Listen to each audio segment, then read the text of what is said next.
All right, 6:02 in the Rose City. Time for Dirt and Sprague on Portland Sports Leader 1080 The Fan. Good morning. Happy Monday to everybody in the Portland metro area. Happy Sabrina Nescu to everybody in Eugene. What is happening? Yeah, she's in Eugene tonight, right? It's Sabrina Nescu Day. You're damn Yes. right. Like it is. officially. Like officially the day. Their law is May 12th is Sabrina Nescu There was Day. a mayoral proclamation in Ooh, Eugene. That's pretty badass. Did they give her a key to the city? Does she have one of those too? I would I imagine think it was so. a certificate. I've always hoped, like, if you ever got to the point of getting a key for a city, that it actually unlocked something. How cool would that be? Well, why would it not? There's got to be like a secret hangout room where all the people with the keys, you are the only ones that can get in. You the know, political speakeasy. yeah. There's like there's a little like a whiskey lounge or something. There's weird stuff going on. Eyes wide shut. I don't know, but if you get a key to the I think city, there's something else going on in Eugene there. some but, sort of you know. symbolic, key that does nothing for me. I wanted to unlock a door. Like the tunnel down to the melting Yeah. pot. Yes, now we're talking. It's not really the melting pot. It's Yes. the speakeasy The for dungeon Now that we're was talking. there when Eugene was settled in 18 whatever. It was funny going through the buying and house selling process. One of the houses we looked at had legitimately, you get those little fobs on the door for the realtors and they plug in the numbers and the key pops out. And we were looking at a house and the key popped out and it was legit an old timey long key. That was their front door key. That makes me want to bid on it. Which I'm partially jealous of, but then also like, do you want that? That's your house key. How That's you got to get, be if in you your. lose that, where are Yeah. you getting that replicated? Can you get a normal replica Exactly. of that key? I don't know. I had so many. I was like, that was cool, but I have so many offshoot questions. What do they call those guys from Game of Thrones? The Maesters? the Meistas? You know what I mean? The guys with the big Oh, keys? yeah. And they're like around their necks Sure. with the chains. The key guy and the potion guy. I feel like you've got like a set. You've got like 9 of those, and they're the exact same key. I mean, you got to have a lot of keys. If that's your key, they better come with like 15 of them because if I lose one, that's brutal. Now, I it's gonna understand- jab you on the hip too, or constantly in Yeah. your pocket. I think you do have to wear it around your neck at that point. You might have That's what to. I'm saying. That's a big ass key. Because it's just, where are you going to put it? There's nowhere to put it. It's like, what are the odds of this? I've never seen one of these before. Look, key technology has come a long way. Yes, it has. But I would argue way cooler the way keys used to be, whereas now. way cooler. I mean, as you mentioned, you don't even really need a key to get in your house anymore. No, a lot of people just have a little code you can Codes put or- in. Yeah. I refuse to do the fingerprint one. Yeah, that one weirds me out. You're a just little bit. enticing somebody psycho to cut my finger off and then just go into my house. No, I'm in your home. I got a machete. You would no longer have a thumb, and I'm now inside your thumbless. kitchen. Exactly. I'm hanging out. Let's see what's going on in this. I don't like Sprague's how household. this went. No, this didn't turn out well. They try and make it cool for keys now with like, hey, do you want a team's logo on your key? It's like, it does nothing for me. It's in my pocket 90% of the time. I didn't do team logos, You but I had did, to get didn't some you? spares, and I got like 4 keys that were Star Wars. My running house key, so it's in my little fanny pack. I have it just in case of emergency. Yeah, in case you got to get back in. It's a Darth Vader key. I mean, you're at Home Depot spending $1.99 for those keys. Hey, you want to put anything cool on this? Yeah, man, throw a logo on there. Wife, I am your husband. I am home to see you. Key Badass technology. keys, dude. I mean, the old keys were way cooler, and I hope she gets a key to the city and it unlocks something cool in the Eugene area. Now, here's a question for you that you don't and I don't have the answer to. What do you got? How many people have keys to our city? Who was the last Ooh, human that's a great Ooh. to question. get a key to the city of Portland? That's a I great don't question. know. Because I thought those was only reserved for like Spider-Man. And in my mind, that's where they go. Yeah. But I'm sure they're handed out more often than I know. The key to the city is not. It says right here, not a literal key. It Well, says, yeah, that's stupid. Yeah. I I mean, they do give you a literal key. It just doesn't unlock anything. Don't they give you a symbolic? Usually they actual do key? something, and usually it's like ginormous. I want a in one of those gold-plated glass key. Yeah. boxes, and it's for display. Yes, Obviously, I want that. So not many people have ever received the key to the city of Portland. There was a famed burlesque dancer named Sally Rand. Okay. She All is a right. member of a select group. This was an article in the Oregonian in 2019. It's probably going to be behind a paywall, so I might not be able to see it. You said a burlesque dancer? She was a famous burlesque dancer. Really? Yeah, pursued. We gave it to a nudie dancer back in the day. Darcel never got a key? I guess not. No. Yeah. So I'm trying to scroll through here. It doesn't seem like it's a very long list of people. We don't give out many keys. You got to be really special to get one. I know we'll get to this today, and I got some history. I got some numbers. I did a lot of actual work yesterday. Good for you. Look at you. I think Cooper Flagg would get a key the minute we win the number 1 pick. Yeah. Here you go. I'm making the governor of Oregon if we get the number 1 pick. Dude, what do you want? Do you want to be mayor, governor? What do you want to do, man? You want to run this thing? Give him the Portland Diamond Project money. You can be the owner of the baseball team. You could have it all. It's you versus Tina Kotek and Mrs. Tina Kotek. I think Who will be the governor? I think Cooper Flagg will win that race. I think yeah. Cooper Flagg will win that thing in a What is he, landslide. 6'10", 6'9"? I mean, 6'9". I'm voting for that guy. Yeah. Seems like a stand-up 6'9". dude, good What's family Kotek? guy. Come on. 5'2", 5'3". She didn't seem very tall. He's from Maine. He's humble. I trust him. Small state guy. Really? Yeah, big fan of Cooper Flagg. Interesting. Until he goes to the San Antonio Spurs, and I'm going to hate him his whole career. Or the Philadelphia 76ers. Or the Philadelphia Catching lobs 76ers. from Joel Then I'll Embiid. hate him his entire career. Or the Houston Rockets and then the West Finals next year. I mean, how dare you Yeah. bury the lead? You think the lottery's the biggest story? PGA Championship's easily the biggest story today. Didn't tease it at all in my Great Notion Brewing pregame. It's a That's PGA okay. Championship week. What the hell's the matter with you? We got a tease and all show. You don't have to worry about Everybody's that on one. PGA Championship watch this week. Who cares about the lottery? The Blazers' most consequential day of the calendar year happening today. Who cares about that? I watched the last 3 holes of the Truist. Look at you. Yeah, you texted about golf yesterday. I wasn't even watching Didn't golf get a response yesterday. back. I was shocked. I was Yeah. at the Hops game. I was so. not watching. I did not have Watching. it on To TV. not get a golf response back on a text from either two of you, that's kind of surprising. I mean, I know you have lives, but I was just like, We were wow, trying of to all the stay times. awake because the Eugene Emeralds walked 14 hops yesterday. It took a while. Baseball. That's a fun day. That's a fun day at the ballpark right there. I'm going to give you a key to our golf coverage. Thank you you. deserve one. There you go. You were the only one who watched the end of the tournament this weekend. You know, I've always wanted not a key, although old school keys, to our point, pretty cool. You should just have like a room in your house, that makes more sense to me. Of like a cool, like to your bedroom or something, Yeah. to have that be the key Like than to be your old-fashioned house key. castle. Yeah. I wouldn't want that. If I could choose like a way to get into my bedroom, Would you rather have the Star Trek just? It'd be the book, You want the book you pull up? Oh, you want the yeah. or Hidden maybe it's the passageway. statue. Yeah. Could be either or. Got to figure it out.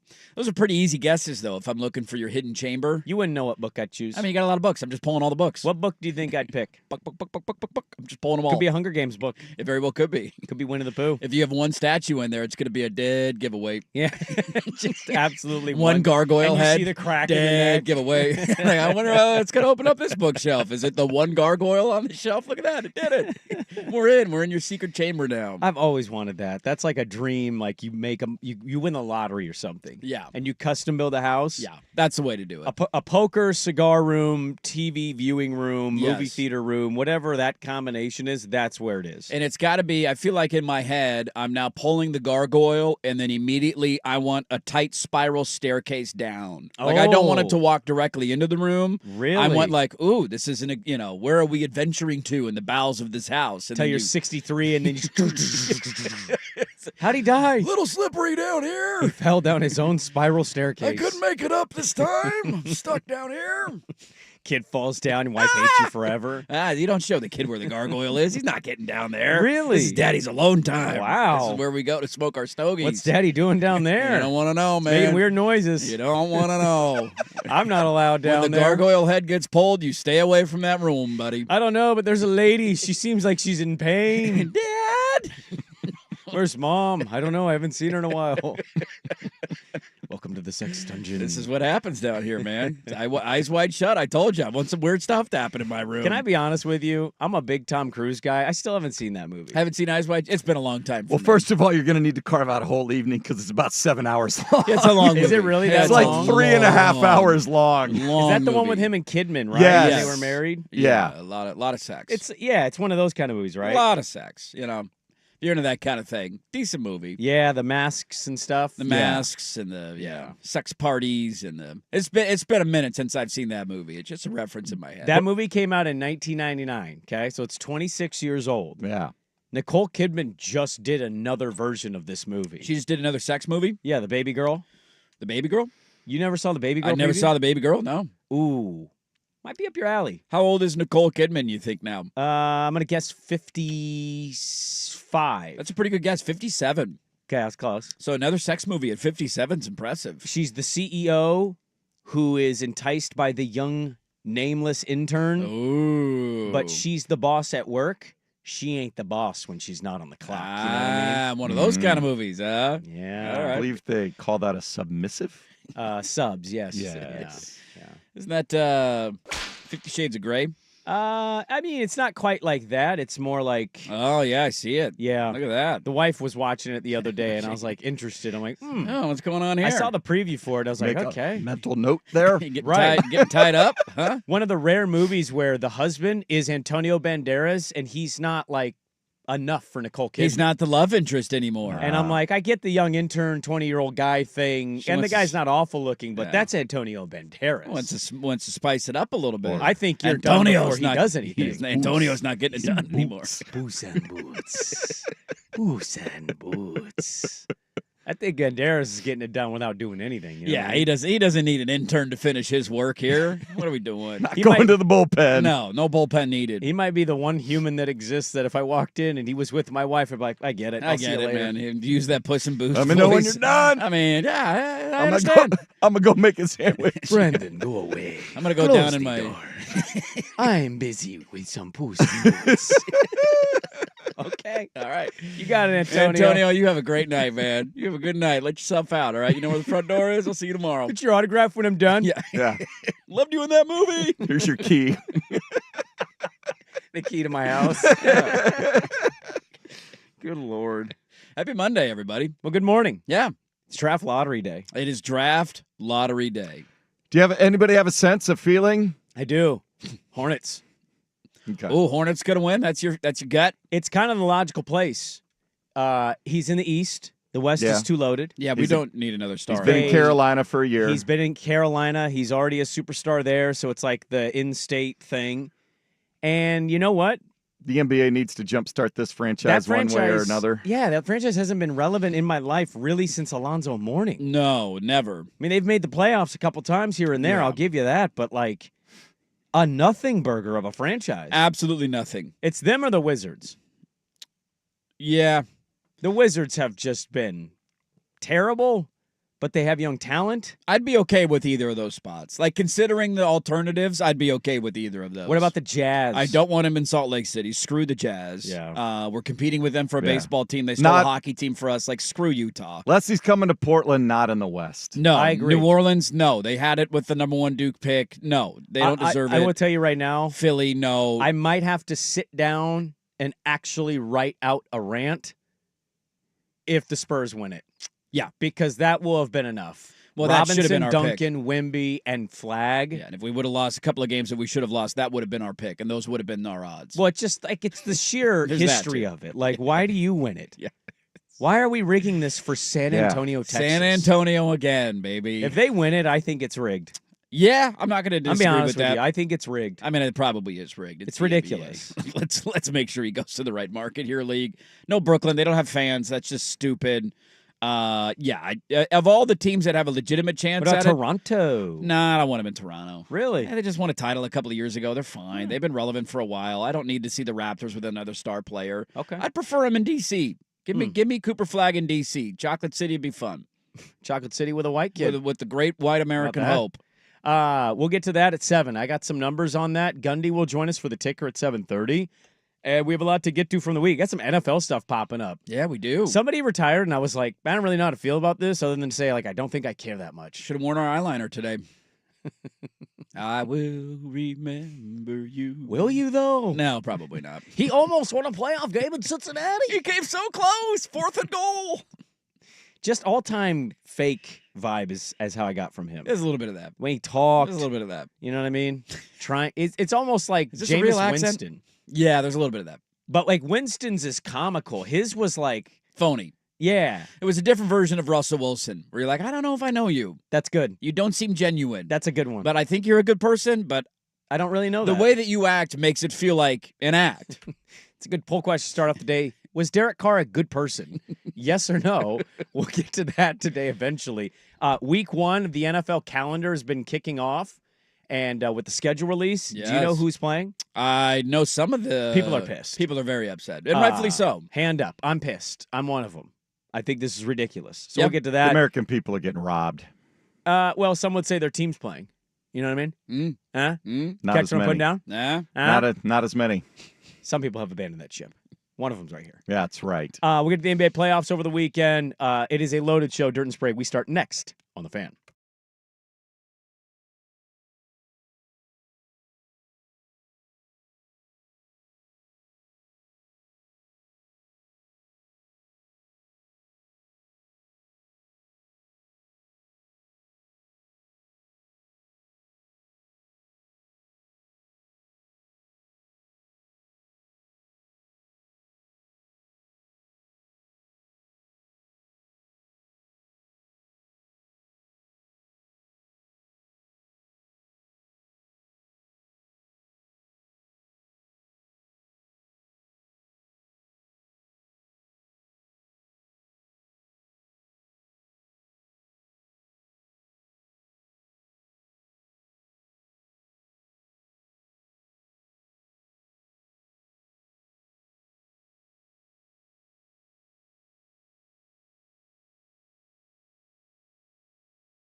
A fan. I like this one. The leaked Cleveland Browns schedule of 2025 came out. And this account says, going week by week, of course, from week 1 till week 18. It's a win, it's a loss, it's a win. Similar it's a fashion, loss. yes, except with the leaked schedule, it says drunk at noon, week 1, drunk at noon, week 2, drunk at noon, drunk at noon, drunk at noon. Oh, Bye, but we're still drunk by noon. yeah, probably. Drunk at noon. Yeah, that sounds right. Drunk at noon. Yeah, I can Drunk see it. at noon, but on a Monday. Oh, hey. Drunk at noon, and then drunk at noon London time. That's an early drunk. Right And then there. we're drunk at noon on a Thursday. We're drunk at Yeah. noon, and we will end with drunk at noon. Yeah, that's a pretty good schedule right there. I like the Browns' chances this year, the way that that's shaking out for them. That fan base knows you're going to be dog crap. I mean, you didn't see Shedeur Sanders throw a ball 81 yards in the air this weekend? Did you not see that? Would have broke the NFL record by a significant margin. Yeah. Where's Jamarcus Russell? I also saw at? Dylan Gabriel's getting more 1 reps. Did you see there was also a reporter who dunked on Dylan Gabriel unintentionally after a press conference? What'd he do? He got done talking to the media. And I love how this is already a question, Stefanski. Hey, why is Gabriel taking the 1 reps and not Shedeur Sanders? It's like, yeah, here you go, Cleveland. You did this to yourself. Yeah, don't invite that question. You did. And Gabriel's walking off the stage, and one of the Browns, like staffers or PR guys, jumps on or is standing behind him, moves closer to the mic, doesn't realize the cameras are still on him, and he's seen looking at somebody and mouthing the words, "I'm taller than him," multiple times. I'm taller than him. Like pointing at him, I'm taller than him. You know who you would have caught saying that? Dusty, the brand man Hera. The brand man. Yeah. He said that to me a week ago. We were talking about he was doing a hit in KC. He's a tiny guy. And Gabriel got brought up, and his wife saw Gabriel at the Rose Bowl in the hotel lobby and was like, "Oh, who's that?" And Dusty's like, "That's the quarterback." That's your Ducks That's quarterback. Dylan She goes, Gabriel. "No, Well, it's not." I was there with them at Big Ten Media Day, and I was looking. How tall? He Like, is how would you not- comp it? Is it Schultzy? Is it Dirt? Like, how would you comp it? No, he's taller than he's me. my but- size. Yeah. Because Dusty says he's taller than him.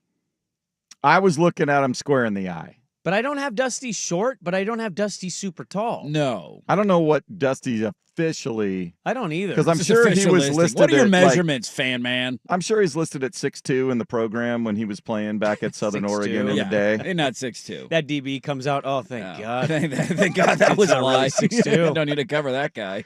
I would like to wish you, I'd like to start the show by wishing a congratulations. We like to be nice to each other here. Yes. Congratulations to one Andrew Johnson. Oh, what did I do? He swept his bitter rival in basketball, football, and yesterday baseball. Yes. Yeah, the Huskies beating us in any sport this year? I don't know what sport it is. I If don't they Can a have Husky fan find a sport? Anything? women's hoops. Because we're pretty good at women's golf. We're pretty good at men's golf. It wasn't maybe softball, Yeah. but your softball team's Our pretty softball good. team got actually Softball, hosed in their Definitely seeding. not track. Because I follow that all year, and I know why they got hosed. Hey, they got a regional. I mean, they got hosed. Did they get hosed? Yeah, they did. They got hosed. Do you want to play that game, or do you just want to say they got hosed? Big Ten champs, bitch. Put that in your pipe and smoke it, first off. Well, They yeah, but you were one and done in the conference Who tournament. gives a crap about a conference tournament? What conference tournaments? Why do we play an entire season and then have a week and pretend as if that matters more than winning a regular season conference championship? It's insanity. Did he know that they got one and done at the conference tournament? No. Should have. No, but I do know that they beat the number 5 seed twice. They were like 2-0 against them. They were 2-1 against the number 7 seed in the NCAA regionals, and they were 1-0 against the 10 seed. Yet we ended up with the 16 seed. Make it make sense. Okay. I can't. I don't know. We got anything hosed. about We that got sport. hosed. That's a fact. Stick it in your pipe and smoke it. Do you know what I know about that sport? Oklahoma's good every year. Yeah, That's about all I know. They're pretty damn good. Yeah. There was a video that they released the softball tournament, and the Boston Terriers, Boston University, they were waiting. The cameras like the NCAA, where their reaction Who and all do you that. play Who type do you vibe? play? And Yeah. they're unveiling the bracket. They go, number 1, Oklahoma. First game, Boston University Terriers. And the camera shot to the locker room of the Boston Terrier softball team, and they look like they saw a ghost. Yeah. I'm serious. Go find the video. It is hilarious. They all put their hands on their head like, oh, no, because they know they're going to get smoked. It's a weird reaction. Yeah. 16 seeds don't do that in the NCAA men's tournament. No, they They're don't. always celebrating and partying. It's But- like, yeah, you know you're going to lose by We're 20. in. Bring Of it all the on. one seeds you could play, though, would you want to play a team that had won 4 consecutive national championships? When was the last time? Has Oklahoma lost a game this year in softball? Well, who played Duke in the opening game of the tournament this year? I would say that's the equivalent. Like, oh, we get to play Duke with a generational talent. Cooper Flag. But they don't do that. They're always just like, hell yeah, Hell dude, yeah, go to we're the here. tourney. We'll take them down. And then somebody on that team's going to be in the media like, I was in the tourney once. We lost to Duke. I scored 12 points. Somebody texted in the Ducks were 12-0 against Oregon State and Washington in football, baseball, and basketball this year. Well, I was, Got to beat up on your rivals. I was talking about a team in your conference. Sure. Who makes a lot of money They every do, year. They do make a lot of money every year. I wasn't counting teams who aren't in your conference. Oh, you guys are a baseball juggernaut. I think that's applicable here. We just beat the first place Iowa Hawkeyes. You kind of did, but kind of didn't because one of the games got canceled. It was a tie canceled. It was a yesterday. tie. It's yeah, I mean, not They canceled, had to but they ended They it. had to get on the plane and We won the. How is that a thing? I How don't can you not know. finish a game? What are we doing? The SEC's had like 3 of those. That's This just year. ridiculous. You're in the It's middle of a really game we just ended because you got to fly out. they got to get home. They got to prepare for the Ducks who Maybe go we to. shouldn't have- why don't we who go schedule to the game Iowa earlier? to finish the regular season? What time did the game start? I don't know. Start at 11 a.m. I Why don't think, we like- play it at a time to make sure that we can get the amount of game? Well, it in? was here If in I'm not Corvallis. mistaken, the cutoff is like 4:30. Yeah. That's It's early. like crazy. Then early. we need to start our games at 10 o'clock in the morning. Why are we waiting around all afternoon I have no with a idea. chance that we can't finish this Look, game? I was just wishing you congratulations against your conference. There you go. rival. You got Stanford, Binghamton, and Weber State coming to Ah, the get the Eugene hell outta here. Regional Get the hell out of here. for softball. for softball. Dominate that ass. Okay. All right. I thought you were going to give me congratulations on my Celtics proclamation on Friday. Oh, No. I mean, no, No? Okay. that wasn't bad. I mean, it wasn't like it was a I mean, bold take. It was a pretty big blowout. It was. It was pretty Well, down. I don't think anybody watching was sitting there going, "I can't believe this is happening." they're they're in finally it, or- hitting threes. This is what we thought should have happened already. I am ready, though. I have already prepared my plan. I would give you more credit for your anti-Cleveland going into the playoff take than I would your Celtics game 3 take. Yeah, what happened to your Cavs yesterday, Swag? That was bad. Yeah. Title contenders? No. Obviously not. Everybody's healthy. Oh, No, they're sure not not. really. They're in the Mitchell lineup. got hurt. They're playing. Clearly, Garland's not healthy. They were fine in game 3. They blew them out in game 3. Can you guys help me with what this? happened in game 3 to game 4? They all get hurt again and then play again? I mean, They killed them in game 3. yeah. They dominated them on Friday Mitchell night. did. Yeah. Garland had like 8 points. No, Garland's not. He's a won- shell. they Garland's won a go- shell of himself. They won going away on Friday, and then they were down by 47 How many did Halliburton points have? yesterday. None, because he's an overrated player. Well, you walked right into that look at one. you just stepped You right walked into like right I'm ready into to that everything one. I say. I'm ready to go, baby. What do you Um, got for me today? I could not hear because I was doing the gambling show. How did we come to the conclusion that Matherin's ejected and Hunter shoots a technical and nothing else happens to him? That was a really weird ruling. Did we hear, like, did he get anything? Did we Because get he's a- straight. He just got a pushed him. technical. Okay.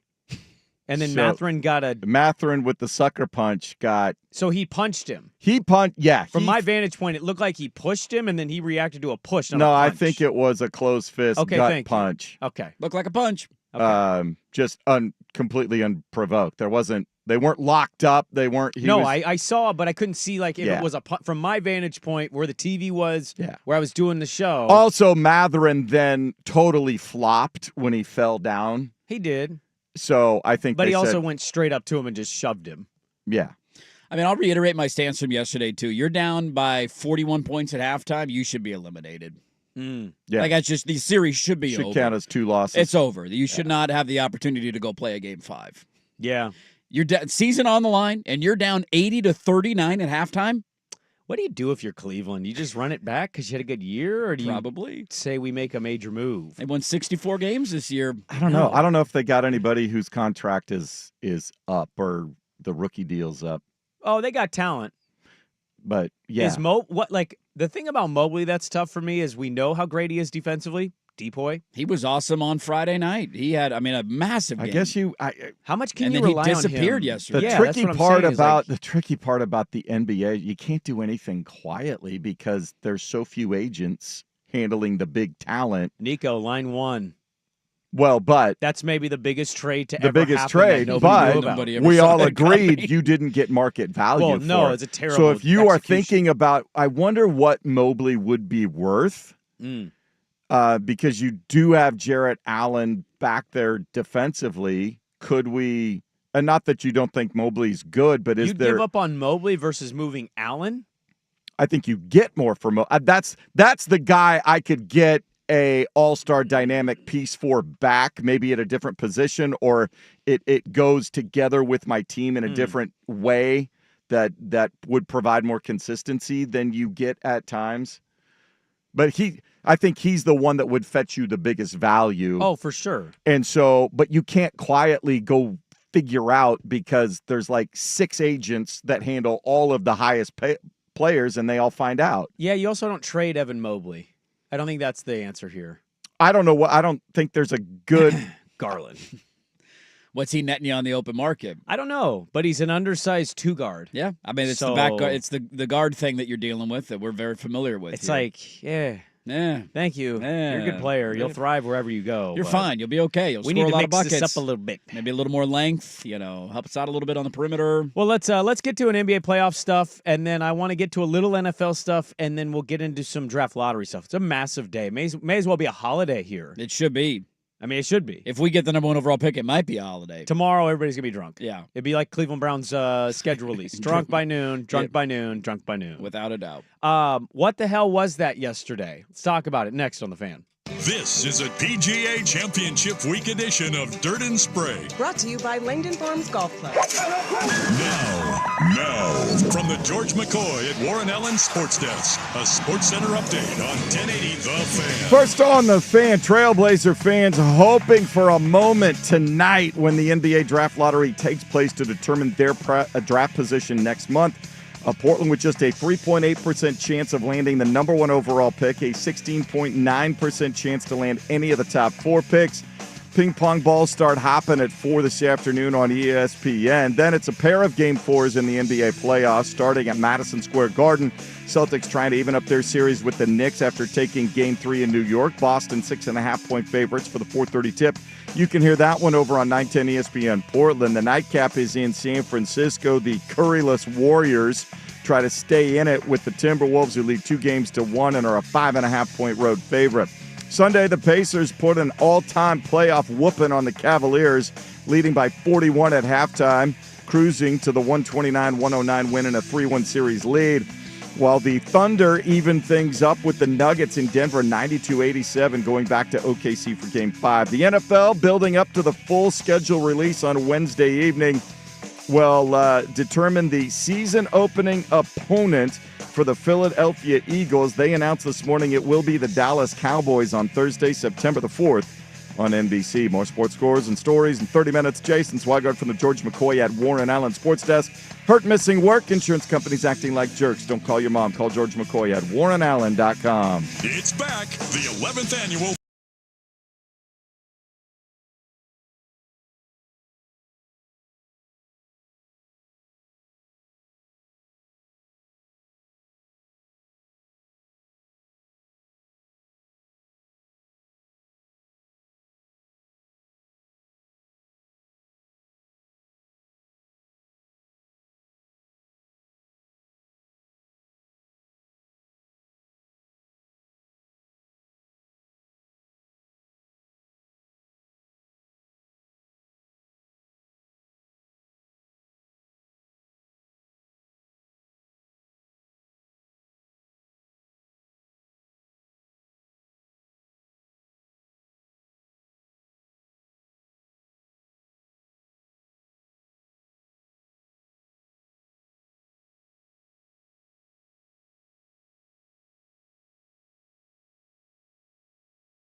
fan. Giannis Antetokounmpo is reportedly thinking about asking out. Big breaking news at ESPN that's going to surely carry over all day. I'm thinking about buying a steak for dinner tonight. Contemplating. I have not decided either way. It's a long ways to go. Let's see how the rest of the day shakes out. But sources indicate Andy would maybe be slightly leaning towards purchasing the steak the minute he sees a picture of a steak on the way home. I think I'd like sources are telling me he'd like a ribeye, but he hasn't decided yet. It could go either way. We don't know yet if he's bone in or bone out. Jason? Tune in at 5 to find out. Back to you. Poor Milwaukee people. This is going to ruin their whole Dude, season. they got a title. No. They got one. They got one. This is the most depressing thing. Of course, I'm not saying you want to lose the guy, but at least they won a championship. For 5 years with all of the, You know what would have helped that? Winning an NBA championship. Yeah. Do they have him going to the Knicks? We're just downplaying Or the What Lakers? do the Knicks have to trade at this point? I They gave don't up care. That 5 doesn't picks. stop the national talking heads. They want him either with the don't Knicks. listen to those people. If you the really Sixers. want to be honest about this, Where do if you they want to want be him? honest about Giannis, Giannis. Giannis. I'll give you some Giannis honest. The Oklahoma City Thunder literally have the best package of Yes. any It's the move that needs to be They've made. But the got national Chet media Holmgren, doesn't Jalen want him Williams, there. and 7 draft picks. Boom. Have fun with Caruso, Dort, and SGA. Well, the national media told me Damian Lillard was going to go to the Lakers for Rui Hachimura and a second-round pick. So That's they what don't know I'm what the saying. hell they're talking about. So Well, don't listen to exactly. him. They don't know anything. Don't listen to him. He's good to Oklahoma. Pick the teams with the best assets. That's where Giannis will get traded if he gets traded. Honest Giannis. It's the Honest- Thunder. It's the Thunder, and it's not even close compared to the other teams. Like if around I'm the a league. Bucks general manager Yeah. and I'm forced into this, I don't want to. I wouldn't. I'll tell you this. They don't have a future. No. They are so screwed. They got nothing. They can't do anything. And I would just tell you that I think I'd still sit on my hands and be like, sorry, I need Giannis. Like, you don't have Giannis, you ain't selling anything next It's year. Giannis. Yeah, right. He packs the building, and you're going to be in the playoffs. But if he's going public and he thanks me and he's like, look, I don't want to be this big public guy, but I kind of need to. It's how this all works. I don't know how Oklahoma City doesn't win those I'll take 20 of those first-round draft picks, please. Exactly. Yes. You Yes. got yourself a deal. Half the league. Those are half the league's draft picks, There not you even go. the Thunder's Then you draft go, picks. okay, Giannis, you're going to have to get him to pay our price. What draft pick do they have, I bet you, in that arsenal? Because we're going to get to the Thunder here in a second. Yes. What picks of all of those picks are the Clippers in the next 3 years? And look at the Clippers now, and you tell me, you feel great about the Clippers? You feel good about the No. future there? Aging Kawhi, aging Harden. So this year in the draft, they have 3 first-round picks. Boom. Miami, Clippers, and Philly. Yep. Philly's protected 1 through 6. So Philly, if they fall out of the top 6 in the lottery tonight, it goes to Oklahoma City. Yes. If it stays in the top 6, then It's it's Phillies, conveyed to another year. Next year, they have 2 first-round picks. They have their own and Utah's, which is protected 1 through 8. Okay. 27, they have swap rights with the Clippers. Boom. And a number 1 pick via the right Nuggets. That's protected 1 through 5. 2028, they only have 1. 2029, they have 2. The Clipper one, goes on. 2027, is the one I am eyeing if I'm a Bucks general manager of. Yeah. Because if you tell me 2027 Kawhi is nowhere near what he is now and Harden's not there, I know Ballmer's aggressive, but I could see that being a good pick. Yeah, depending on how these shake out in terms of protections, they have a chance to accrue 8 first-round picks until the draft of 2028. Yeah. Through the draft of 2028. That's how many they have potentially coming their way. Well, the Thunder might not need Giannis right now. They tied that series yesterday. The worst first quarter in NBA history. Felt like it in the moment, and then they confirmed it after the quarter ended. Lowest scoring first quarter in playoff history. Look, I'm rooting for the Nuggets for NBA dirt because I already have my plan on what's going to happen if they win this series and how I'm going to act accordingly on the show. They embarrassed themselves yesterday. Not just as a team with their performance. That was an embarrassing performance. The fans were legitimately chanting at the end of the first half, refs, you suck, not being happy with the way the game was officiated. You know how many points the Nuggets had at halftime? 35. 36. Very close. 36. You know how many of those points came at the free throw line? I think half of them. 17 of them. Yeah. 17 of their 36 points in the first half came from the free throw line. They legitimately started 0 of, 16 from 3? I mean, confidently say that's the worst offensive first half I've ever seen in my life. I think statistically, If 17 of the 36 came from the line. That's that's so bad. holy dude. crap. It's so bad. There was somebody had a graphic. I just saw it, but it basically was that. Oh, here it is. 19 total points. That was the That's worst crazy. combined field goal percentage in a playoff game in 21 years. 21. Well, people want to go back to the years. 90s. There you go. Yeah, catch that fever. There's the 90s and early 2000s basketball. And then You love somehow, it. like middle of the third quarter, you're like, Jokic, are they going to win this game again? Yes. Like, are they going to go up 3? They're going to score 8 points in the first quarter Yep. against a team that is an unbeatable wagon in the regular season. Are they going to go up 3-1? And then OKC woke up late and finally found a way to stave off. But it was weird because the games on Friday and Sunday, combo-wise, in terms of closeness, probably ended up being 2 of the better games. But dear God, the majority of that game on Sunday was terrible. That's the weird thing about the Monday show is like you have 2 games. And OKC couldn't get a shot off in overtime on Friday. I couldn't believe my eyes. Same. They could not attempt a field goal Friday Well, night. Also, I get it. I do. And I think it's easy to not be a coach and say, oh, this is what I would have done if I was a coach. You kind of have to just recognize, like, Jalen Williams should have shot that shot, not SGA. Yeah. SGA was god-awful in that game. He was terrible. And he's smiling, oh, I'll be better. I mean, yeah, you were a little better. You weren't much better. No, His playoff, not great. not having a good playoff. What's the funny thing about this series so far is the 2 MVP candidates are really not. Jokic had the monstrous game 1. Yeah, I think but SGA, he's had 3 straight stinkers, 3 straight man. stinkers. I think SGA had the big game in game 2 when they killed him. He was great. Other than that, he's been pretty bad too. I feel really stupid even saying that because I think his stat line officially yesterday was 27-13. It was 27-13. Yes, 27. Yeah, I know.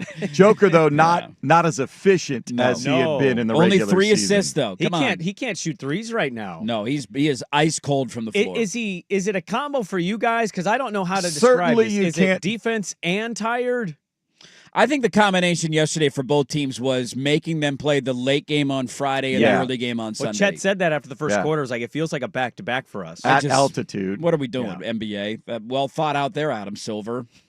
Yeah. That's the better. That's just letting TV run Yep. your schedule Yeah, I mean, in the playoffs. That's the big nooner, Ohio State, Penn State. You're like, that should be a 5 o'clock game. You're like, nope, we need a big nooner. No, we need a 9 a.m. game no, on the West Coast. ABC said they're taking that game, so Yeah, sorry. look, the Thunder might end up winning the series. It's 2-2. They're going back home. Like, we'll see how the rest of it I think goes. this is a 7-gamer. It seems like it's going to be. I mean, outside of the one blowout in Game 2, which we kind of saw coming but didn't correctly predict. They have to be terrified with the way their role players are playing. Like, SGA has not been perfect. A lot of expectations are put on him, but I think the biggest question about Oklahoma City in this series has been, what are you going to get from Jalen Williams and what are you going to get from Chet? Statistically, not a lot. And in Game 3, Jalen Williams had a great game on Friday night. He carried them offensively for the majority of that game. To your point about him not having the last shot, he followed that up with a 2 of 13. Now, a lot of guys had bad games yesterday. Chet has done largely nothing. I don't know why Denver's not attacking him more with Jokic. That's such a size mismatch. I don't get it. They're like screening him off of Jokic at times when he's on the game. But this is essentially a tryout for those two guys to say, are you going to be around the MVP for years to come? And even if they end up winning this series, I don't know how I feel about their longevity in the playoffs because those guys have underwhelmed me so far. There's also a bit of the SGA foul hunting thing that's not working like it did in the regular season. Yeah, games are just called differently in the playoffs. It's changed his entire game, though. Yeah. Like when he doesn't get to the line like he does in the regular season, kind of like, hey, you gonna hit some shots here, or or do something here? Or... I just think they're very weird. There's no doubt this playoff has.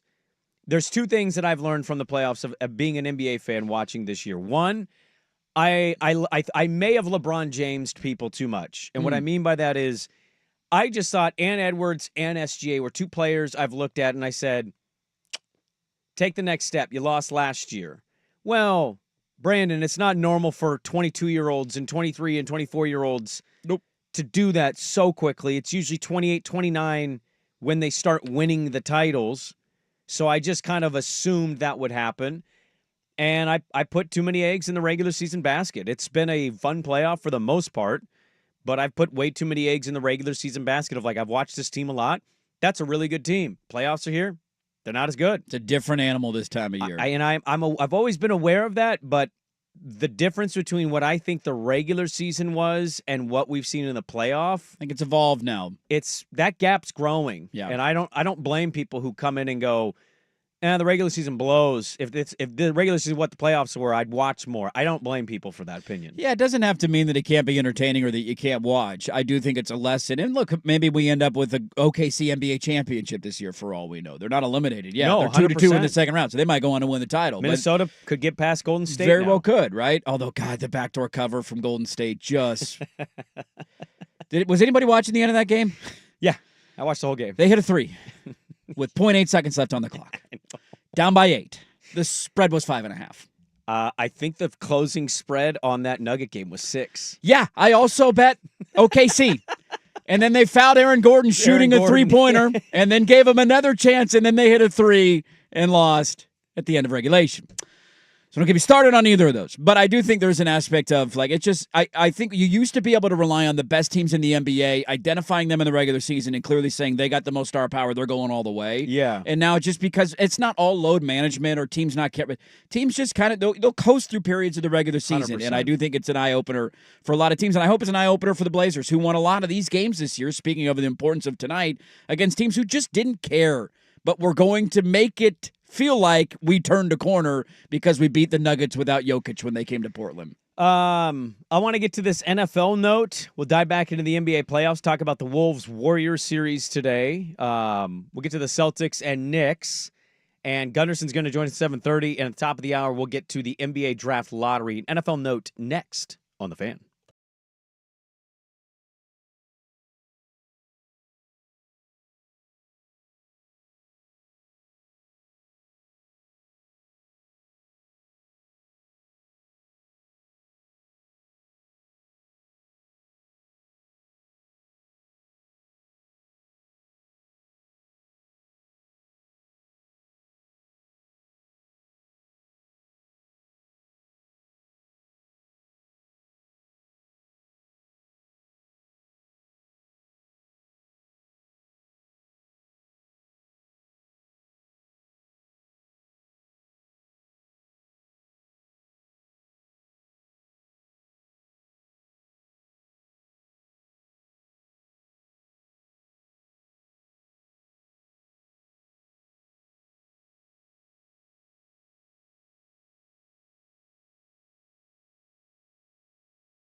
The history of the NBA draft lottery. I didn't need that in my ear. We just came back. Yeah. Gotta explore the space a little bit. It's like my wife sneaking up upstairs. Lock the door. We have 2 minutes. Great. Let's get out of here in 20 seconds. Yeah, 90 seconds to perform. Let's go. I'll give you the history of the draft lottery, and we'll talk about the beloved Blazers who are hoping the ping pong balls bounce their way today. Big ping pong ball day. Side NFL question, because we don't have enough time to talk NBA playoffs here, so we'll have to kick that. Also, a fake Blazer trade that has the internet a-buzzing. Which, anybody who says no to this, get out. Well, literally Get out. nobody has, and I'm just surprised more people haven't been like, why would the other team do this trade? Yeah. Somebody's going to overpay for one of our assets to that level, then go for it. But we'll get to that, and Eric Gunderson will join us. So the NFL likes to kick off their season on a Thursday. Yes, they do. Because that's the staple of that league is Thursday football. I mean, we're not accustomed to Sunday. No. Or Monday. No. Thursday. Got to be a Thursday night. And we talked about the YouTube-only game on the Friday of that week. Going to be Chargers. We don't know the opponent. Well, we know the Week 1 Thursday opponent for the Super Bowl champion Philadelphia Eagles. We do. They've got the Lions at home. They've got the Commanders, obviously, at home. Oh, Drum great roll, games. please.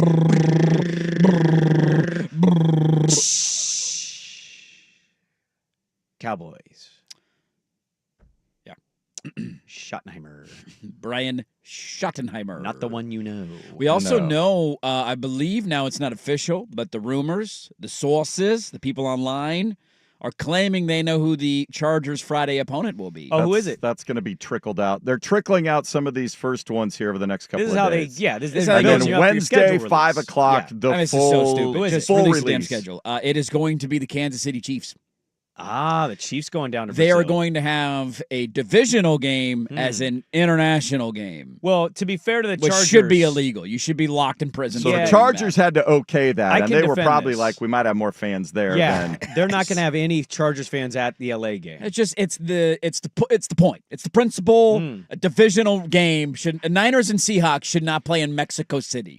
Well, I don't think anything's sacred anymore. Seattle's pretty red. Outside of the Cowboys and Lions on Thanksgiving Day, Yeah. I don't think anything is sacred Even the anymore. NFL said, thanks, Chiefs, for wanting Christmas Day. We're not interested. Yeah. I mean, if they're going to try and get a team to boost up one of their new networks, this is going to be a YouTube game. They're going to go. I mean, the Chiefs and the Swifties I are understand the way why to the do business it. That's why side they're wants doing it. that to do that. Okay, I get it. The Absolutely. Thursday kickoff game is not one of those. Like, you want the ratings, obviously, but it's not one that you go, well, it's only viewable this way. No, that's the first game of the season. What are we doing? Everybody's 800 pent million up. people are going to watch that game, no matter who. They could But- be but- playing the yeah, I get it. Beijing Bears or But something, they and just 80 million played people the would watch it. Commanders in the NFC title game. I know. Yeah. I mean, does this go to your point, though? Is that the game you want right out of the gate? Yes. That's the first one you want? Inject it into my veins. You don't want to save that one up for later no, in the year? save the second one The for Eagles later. don't want Stakes. the Eagles don't want that one right out of the chute. I'll tell you that. Why? I mean, you got the Super Bowl hangover, all that sort of stuff. An You think emotion. the Eagles want to? Okay, so your point is the Eagles want to kick off against the Cowboys. They won and that game. potentially They lose? scored 50 on them in the NFC title game. I don't think they're that scared about it. Their home game, so the other alternative, not going to be the Giants. Commanders could have been it. Bears, Lions. The Lions just were in one of those Chief first game. games, though. Yeah. Broncos, Rams, or Raiders. That was your choice. Rams could have been interesting. Rams would have been fine. Yeah, because they also The played Bears- the Eagles. The I would Bears have have thought a lot about of the hype. Bears or the Yeah. Broncos, too. Throwing one of those young quarterbacks in No. one of those spots. You have a young quarterback. He just played against him in the NFC title Nah, game. I want that in week 9. Give me know. that in week 9. Week 9 and week 15, late in the year. Stakes to the build. Look, if the Cowboys are good, I'll tell you they're good. And I hate the Cowboys. But also, it shouldn't be the Cowboys. No, it should not. It's just ridiculous. Should it be Jackson Dart game 1? Is there ever going to be a point in our life where that team's not shoved down my throat on No. every national game? No. So I'm 55. That will never happen. They still haven't won a Super Bowl. That's right. They still haven't been to a conference championship game, and Yep. we're still going to, with Jerry Jones Week- having been and dead week for three- 25 years, Yes. you're going to be like, the Cowboys Yep. got to be on the TV. Yeah, I gotta And then put 'em on week 3 or 4, you will get Giants Cowboys on Monday night. Oh, without a doubt. Book it. Yes. or Sunday night, one of the two. I almost want to put on my gravestone, take the Cowboys off TV. Put Put one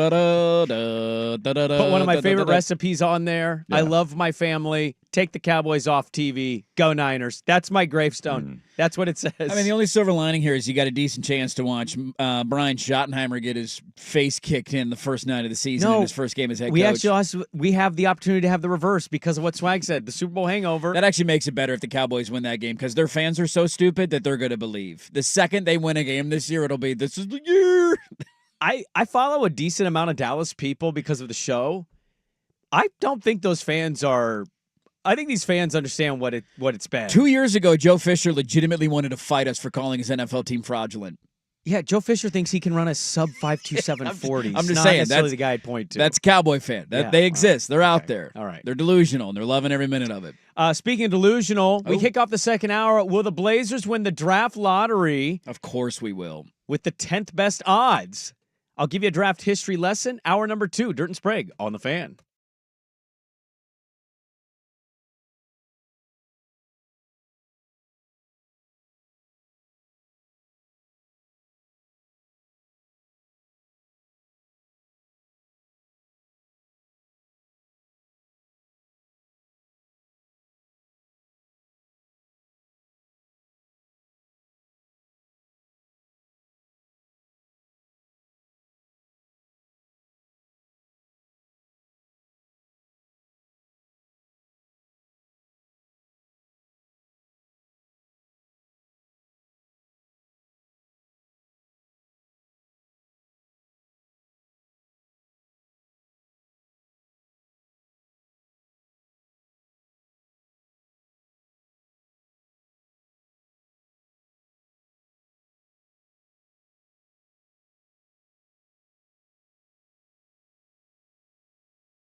Now, from the George McCoy at Warren Allen Sports Desk, a Sports Center update on 1080 The Fan. First on the Fan, Trailblazer fans grabbing horseshoes, rabbit's feet, whatever they can find today. Tonight they will find out their draft lottery fate when the ping pong balls are all counted. Portland just a 3.8% chance of landing the number 1 overall pick, 16.9% chance to land any of the top 4 picks. Those ping pong balls start hopping at 4 this afternoon. You can see it on ESPN. Then a pair of Game 4s in the NBA playoffs.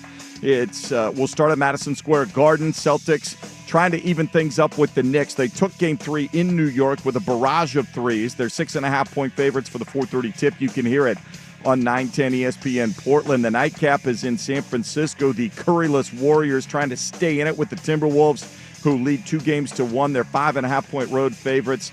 That's at 7 on ESPN. Sunday, the Pacers gave the Cavaliers an all-time playoff beatdown. They led by 41 at halftime before cruising to the 129-109 win. They have a 3-1 series lead going back to Cleveland. Thunder even things up with the Nuggets in Denver, 92-87, 2-all going to OKC for Game 5. The NFL releasing individual games before Wednesday afternoon's full schedule release, starting with the season opener. The defending Super Bowl champion Eagles will get the Dallas Cowboys Thursday, September 4th, 5:20 on NBC. More sports scores and stories in 30 minutes. Jason Swigart from the George McCoy at Warren Allen Sports Desk.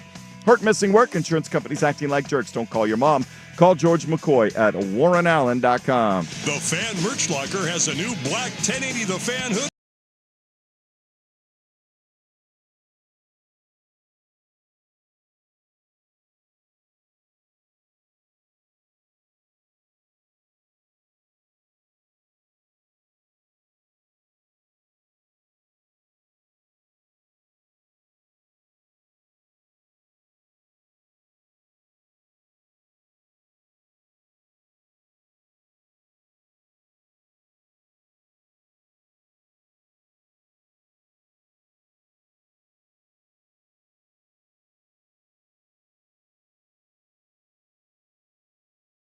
Number 2, Dirt and Sprague here on 1080 The Fan, the Odyssey app, 99.5 HD2, and YouTube, youtube.com/1080 AM The Fan. Good morning, everybody. Good morning. Happy Monday. Happy Monday. We've kind of been all over the place on this Monday. We have. It's a very big day today. Very big day. It is.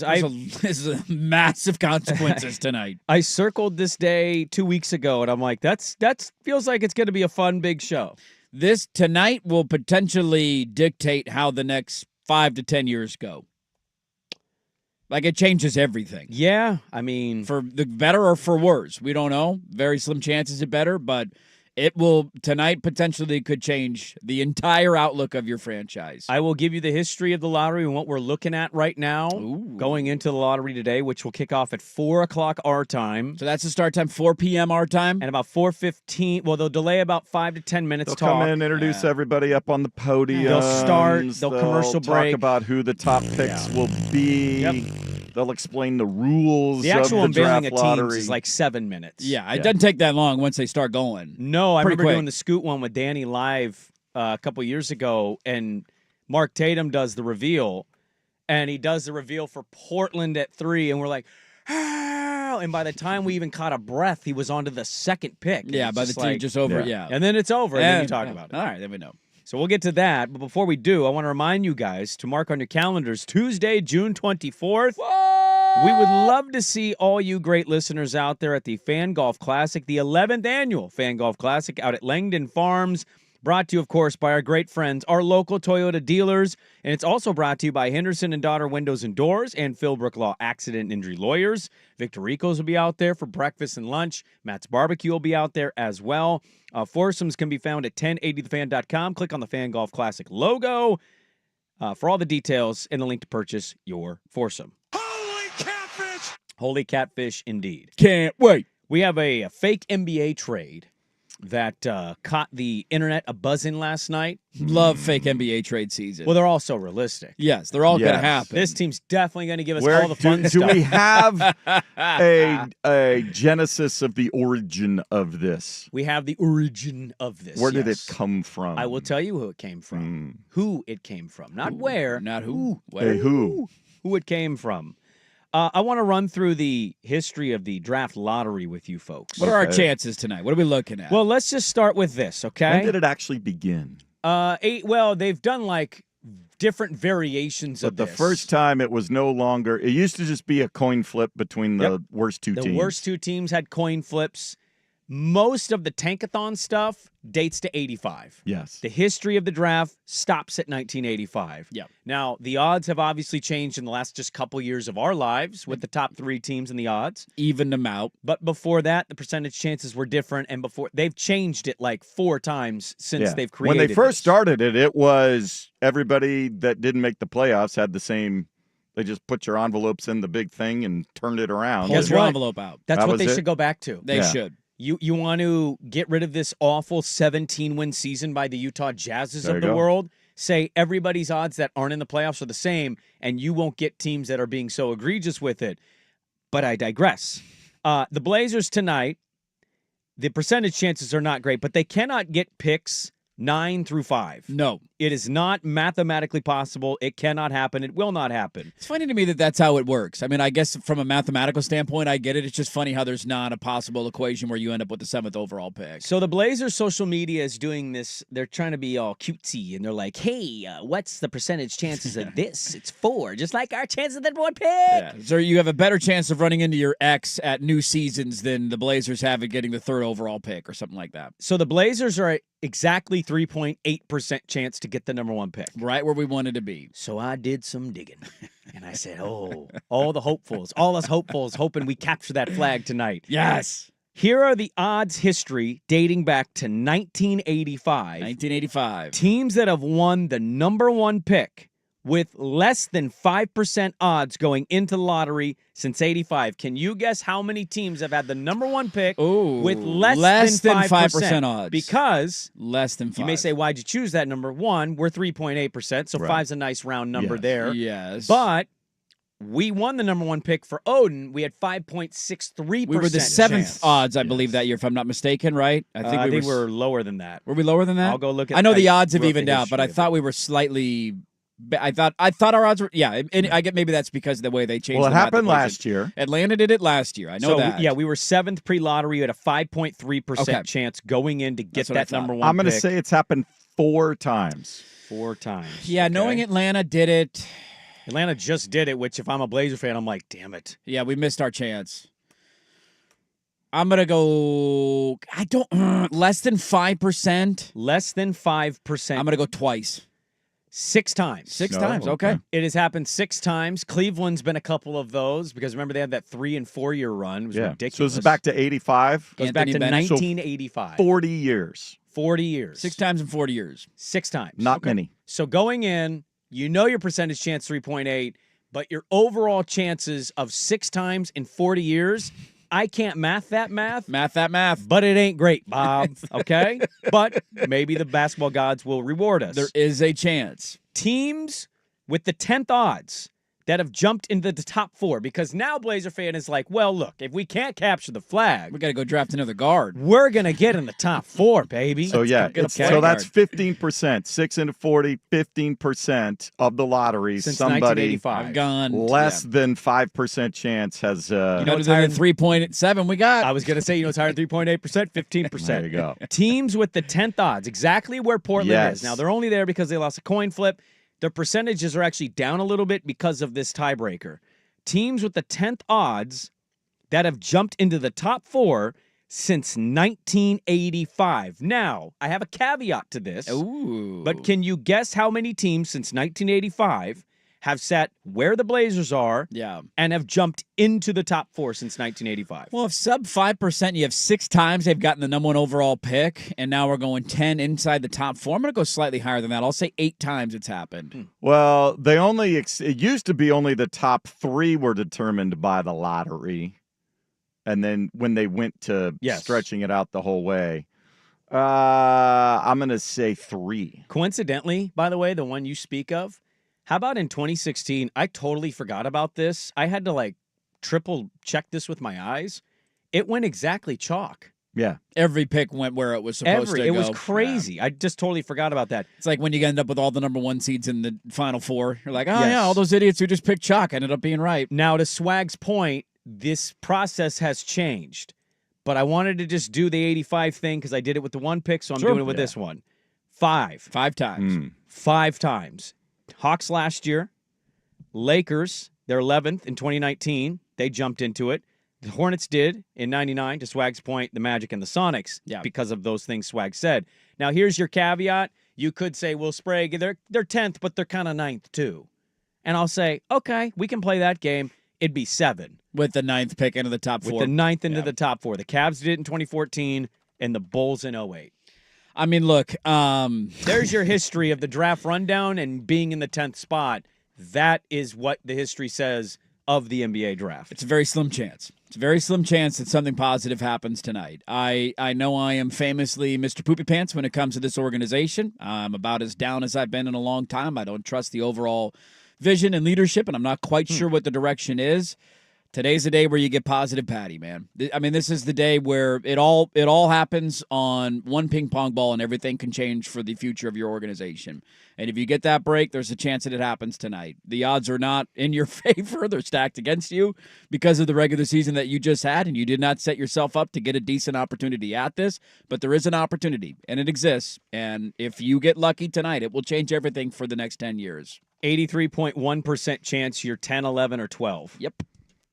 So 83% overwhelming percent chance. Overwhelming says, now let's go to Tankathon and let's do this. Our party's going to be over pretty quickly tonight because if you get revealed immediately is, what do we go, 14, right? Is that how many lottery teams there are? Yes. Right on that, so you got so you go 14, 13. You pop in at number 12, party's over, TV's off. Everybody's jumping out of a window. By the way, where's the bleach? The Spurs are sitting there with the 14th pick. Oh, you'll know right away. And the 8th pick. Yeah. Bastards. Here's the lottery odds. Let's go to Tankathon.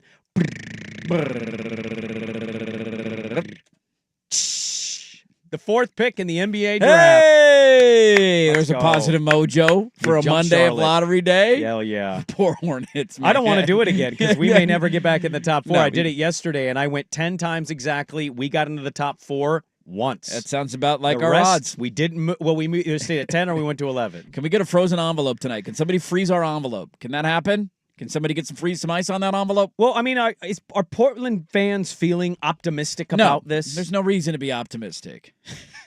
Okay. But you put on your fake pants. You all pretend for a day, and we try and put our clown paint on and tell ourselves that this could happen.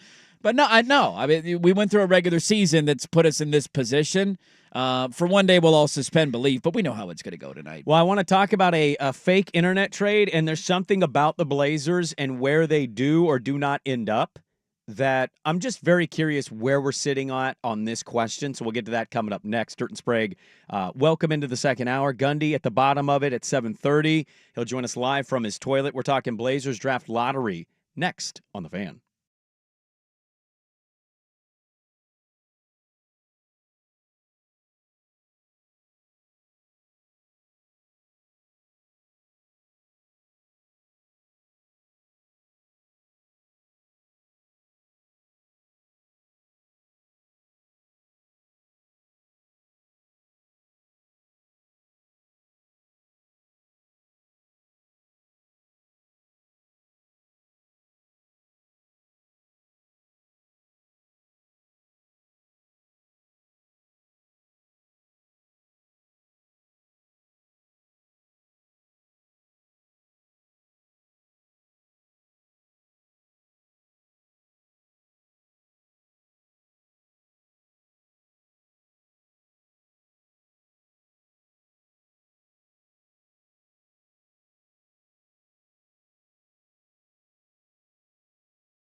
The Fan.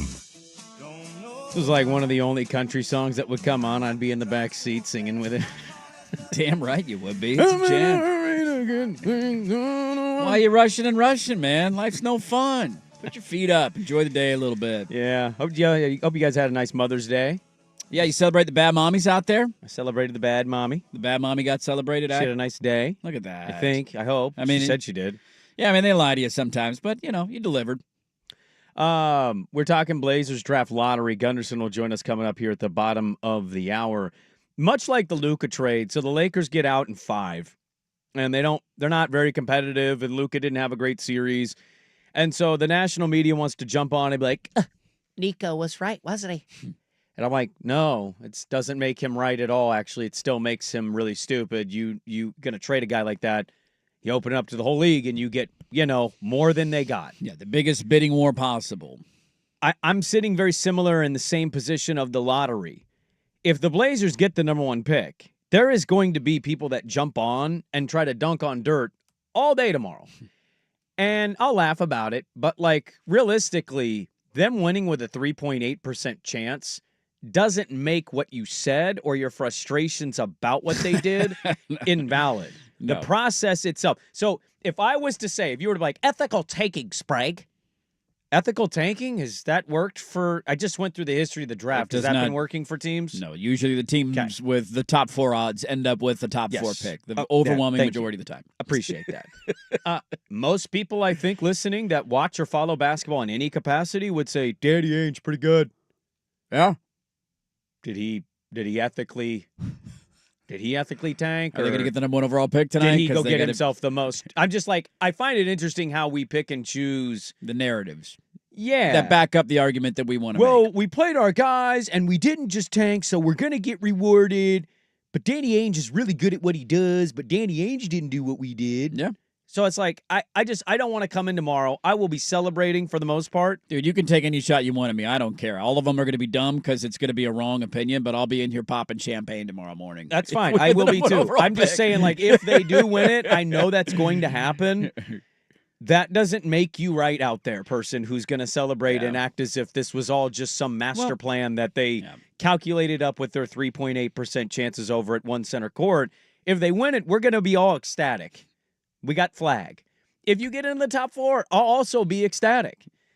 That doesn't make what you did 100% the right decision. I can't wait for us to take a point guard with 2 of our last 3 top 4 picks in the Dylan NBA Harper, draft. baby. You are a trailblazer. Run Harper. And resign. It's going to be a fun offseason. No, I think the opinion has been right all along. I don't think they handled this year the way that they should have, and I think a lot of us saw this coming back in training camp before the year began, just wondering aloud, why are there this many veterans on the team? Why weren't certain guys moved in the offseason? Why is Robert Williams still here? Why is Jeremy Grant still here? We asked a lot of fans asked that question aloud back in August, leading into the year, and I think we were ultimately proven right. And I made this point earlier, and I want to make it again, because I do think the getting high on your own supply is a problem that we have in this market, whether it be from a management standpoint of not wanting to trade our own guys, or the fan base saying guys are untouchable, or looking at a small stretch or window of play and then extrapolating it out to make us think that they're going to different places that they're not actually going. I think this playoff run for a lot of different teams has proven us regular season basketball is not a great snapshot of where your team is ultimately at. For a myriad of reasons, whether it be because of players who are in and out of a lineup, whether it be because of a second of a back-to-back, whether it's travel schedules, whether it's guys that are banged up. We are overreacting to a regular season window in which in half of the year, Portland was better defensively and not one of the worst teams in the NBA, and making us think that it's heading in a certain direction, when in reality, when you break it down, they beat a lot of bad teams. And when they beat the good teams in that stretch, they beat teams who didn't have their number 1 player when they came to Portland or when Portland went to their building. And so I hope it's a simple reminder watching this playoffs that you're not close, man. You're a long ways off. But the reality for you is that at some point, in order to maybe take that next step, it's going to take a miracle. For a lot of organizations, that's what's happened. The Nuggets got a Caserito in the second round who turned into a 3-time MVP. They had no clue who he was going to be in the NBA, but they essentially won the lottery. The Warriors landed Steph Curry because the Minnesota Timberwolves decided to take Ricky Rubio and Johnny Flynn with back-to-back picks before him, and if their heads weren't up their ass and they took Curry, the Warriors dynasty doesn't exist. So at some point in your life, you have to, for lack of a better term, for tonight, win the lottery. And I hope that's the case for Portland tonight, although the odds are not great. If the odds don't break their way and they largely stay where they're at, fall to 11, whatever it is, stay at 10, I have a gut feeling they're not in the department of trade because I've heard the term rookie scale contracts from Joe Cronin too much to think that they're just going to not want to pay a good young player a little amount of money and save on the books. Yeah. But would you as a Blazer fan want them to trade out of 10 to improve the roster immediately? Or would you want them to go, you're not close, you have young players, take another young player? Where would you be at? Because they're claiming, based on their end of season pressers, play in, maybe even play off. Well, if you're that close, a trade with a vet or a trade for a player for a team that's not really in a good position, you could make an argument it makes sense. Yeah, I don't think that trading the pick for a win-now player is the correct move for the organization, but there's a part of me that wants them to put their money where their mouth is after the exit interviews and telling us that you're close, you've taken a giant step, and you might already have the superstar on the team. So if that's genuinely how you feel behind the scenes, then unquestionably trading the 12th overall pick is the right move. I disagree with their assessment of where they're at, so I don't think it's the long-term right strategy. So you want them to use the pick. But that's what I would prefer. You're not moving up. But there's also part of me that's like, all right, that's how you feel? Let's see it. You're telling me you're taking some big step, and you had a, 15, 16 win improvement from last year to this year? Look how good we were defensively in the second half of the year. Let's go then.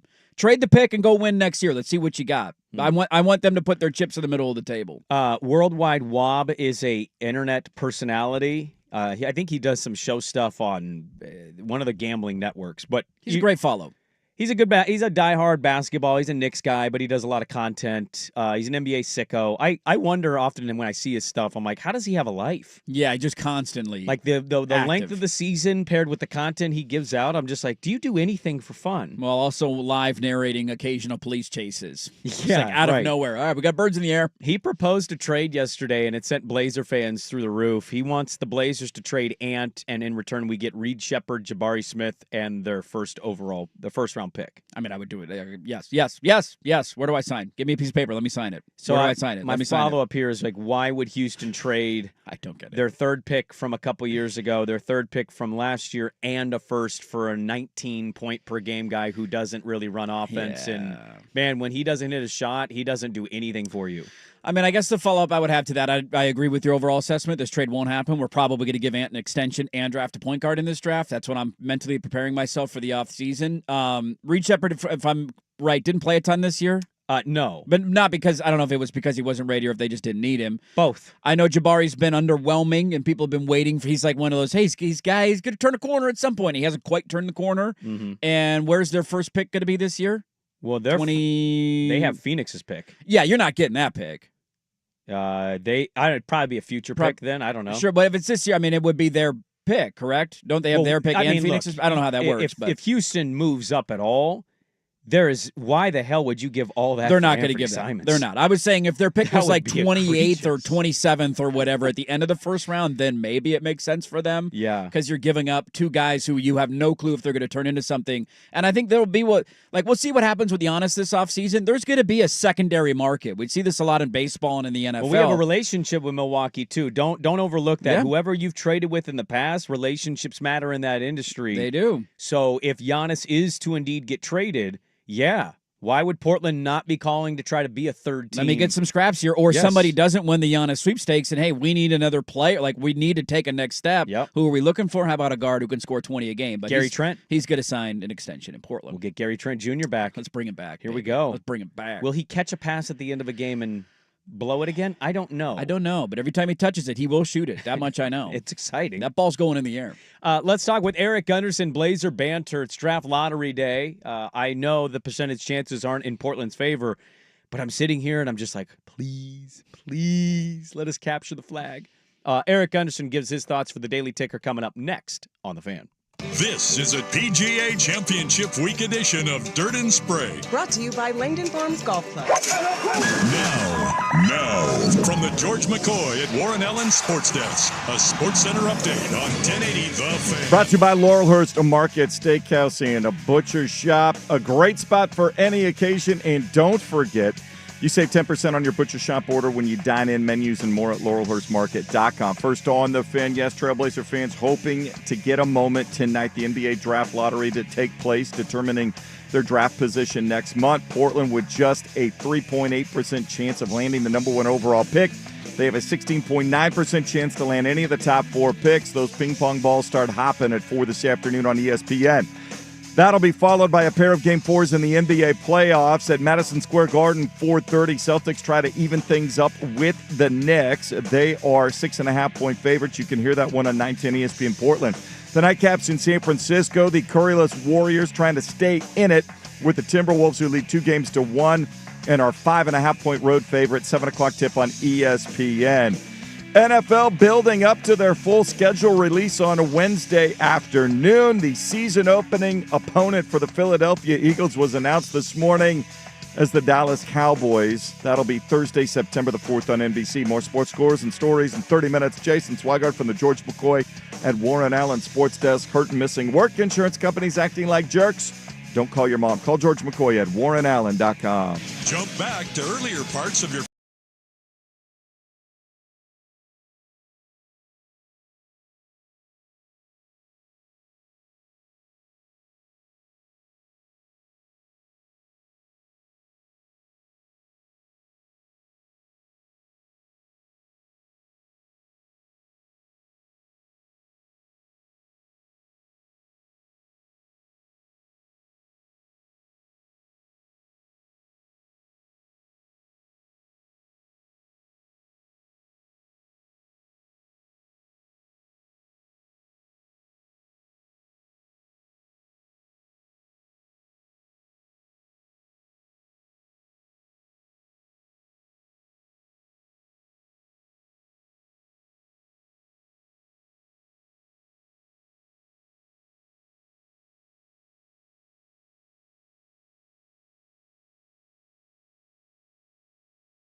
Championship Week edition of Dirt and Sprague Brought to you by Langdon Farms Golf Club. on 1080 The Fan. In this wide world of sports, some stories can slip through the cracks. Now, before we do this, let's go over the ground rules. Pelican Brewing presents The Daily Ticker, where Dirt and Sprague hit the big stories you've heard about, and some you haven't.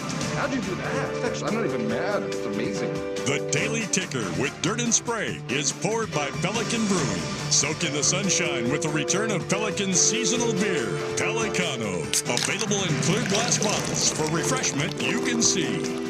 All right, Daily Ticker time here on a Monday, brought to you as always by our great friends at Pelican Brewing. Experience your hops differently with Pelican's new hop-infused hard seltzer. Hard hops, blackberries infused with strata hops made with real blackberries and available now at a store near you. It is lottery night in the NBA, a big night for your Portland Trailblazers. And the only man we could think to bring on to talk about this and break it all down is our good friend, our pal, God, Gundy, calm down over there.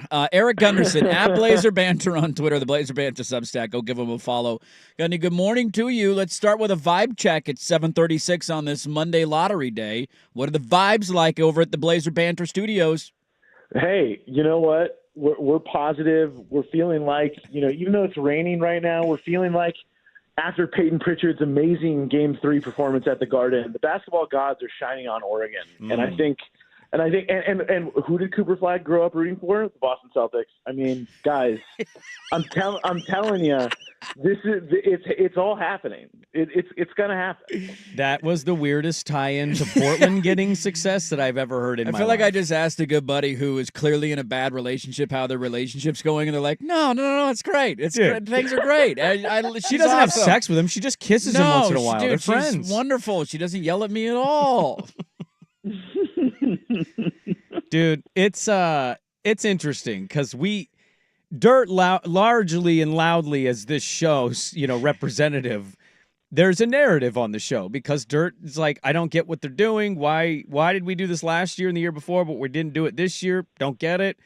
If they win, it's going to be loud like, haha, ethical tanking. The history of the draft says ethical tanking doesn't work.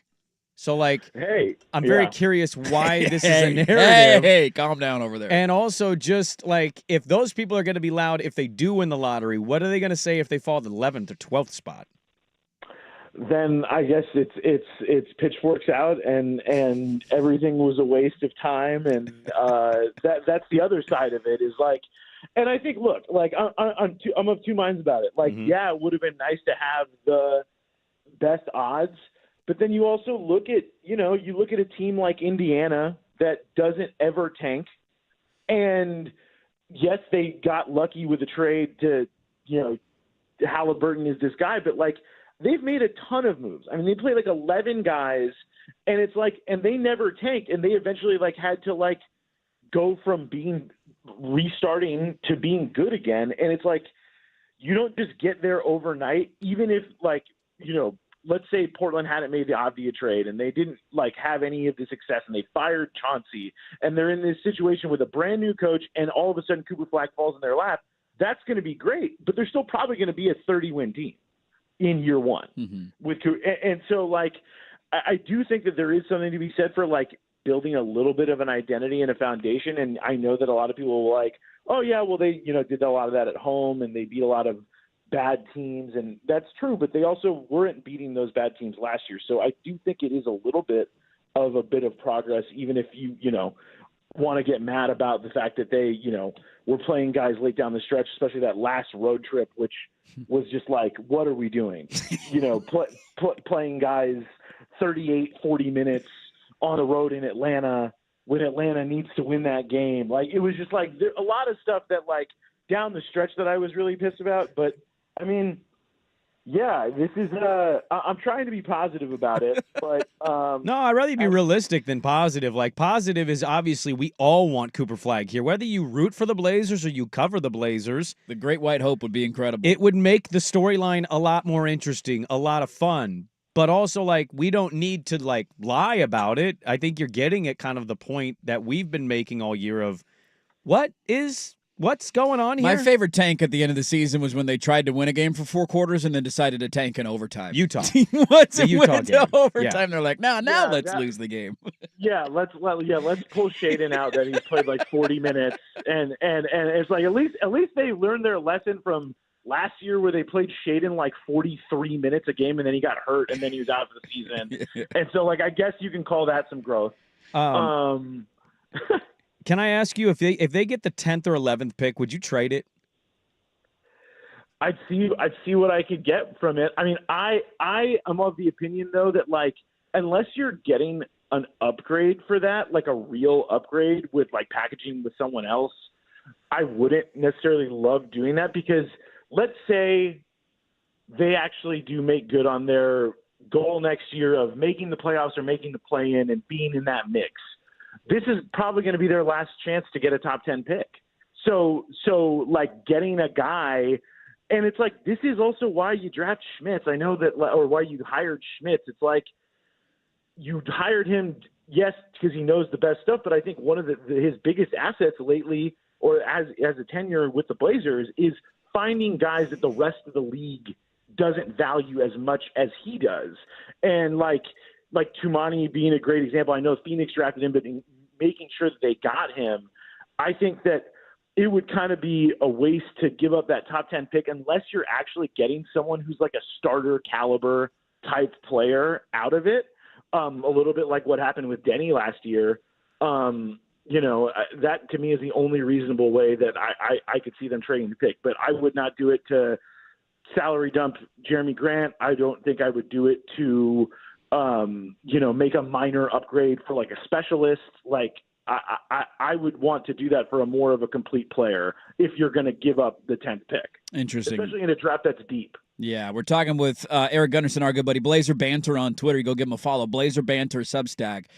Covering the Blazers. He's got great stuff up there. I wanted to ask you about this too, Gunny, because it's interesting. There is a trust level, I think, with this organization with drafting. And I wanted to just kind of get your thoughts. Now, it's a bit of an end of the season, into the offseason kind of question, but they've had 3 consecutive top 7 picks now in the draft. They might end up, we'll find out tonight, where they fall in the lottery. It's usually judgment time at that point, right? Like, 3 I mean, sevens, one guy, Klingon, I get it if we want to be vague on him. It's 1 year. Scoot's now 2 years in as a number 3 overall pick, and Shaden Sharp's now 3 years into his career as a number 7 overall pick. I'm just curious to ask you from a bigger picture standpoint, what do you think Portland has in those 3 players?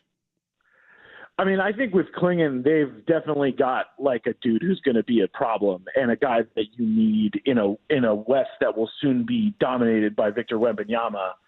Like you absolutely need a dude who's a 7'3" behemoth, one of the best block rates in the league already. He's second to Wemby in block rate or per 36 minutes. And so like you need a guy like that. I'm much higher on him and his potential as like and I think Scoot. I think the thing with Scoot is he's shown the growth. He works hard, and he just does not have the runway to be his best self right now. Like he should be the starting point guard. He played better when he started. The team generally played better when he started. And Shaden showed a lot of flashes, but I think it's going to be really interesting what happens with his extension this summer because. Yeah. I do not. He was a top pick, but I don't want to be in the business of paying him what Franz Wagner makes, or someone like that, where you're paying him off of potential. Like, I think his extension is going to be really interesting. I would be hesitant to like give too much money to him right now. And then also he's got the shoulder thing, which you can play through that for a few years, but eventually you're going to have to get surgery.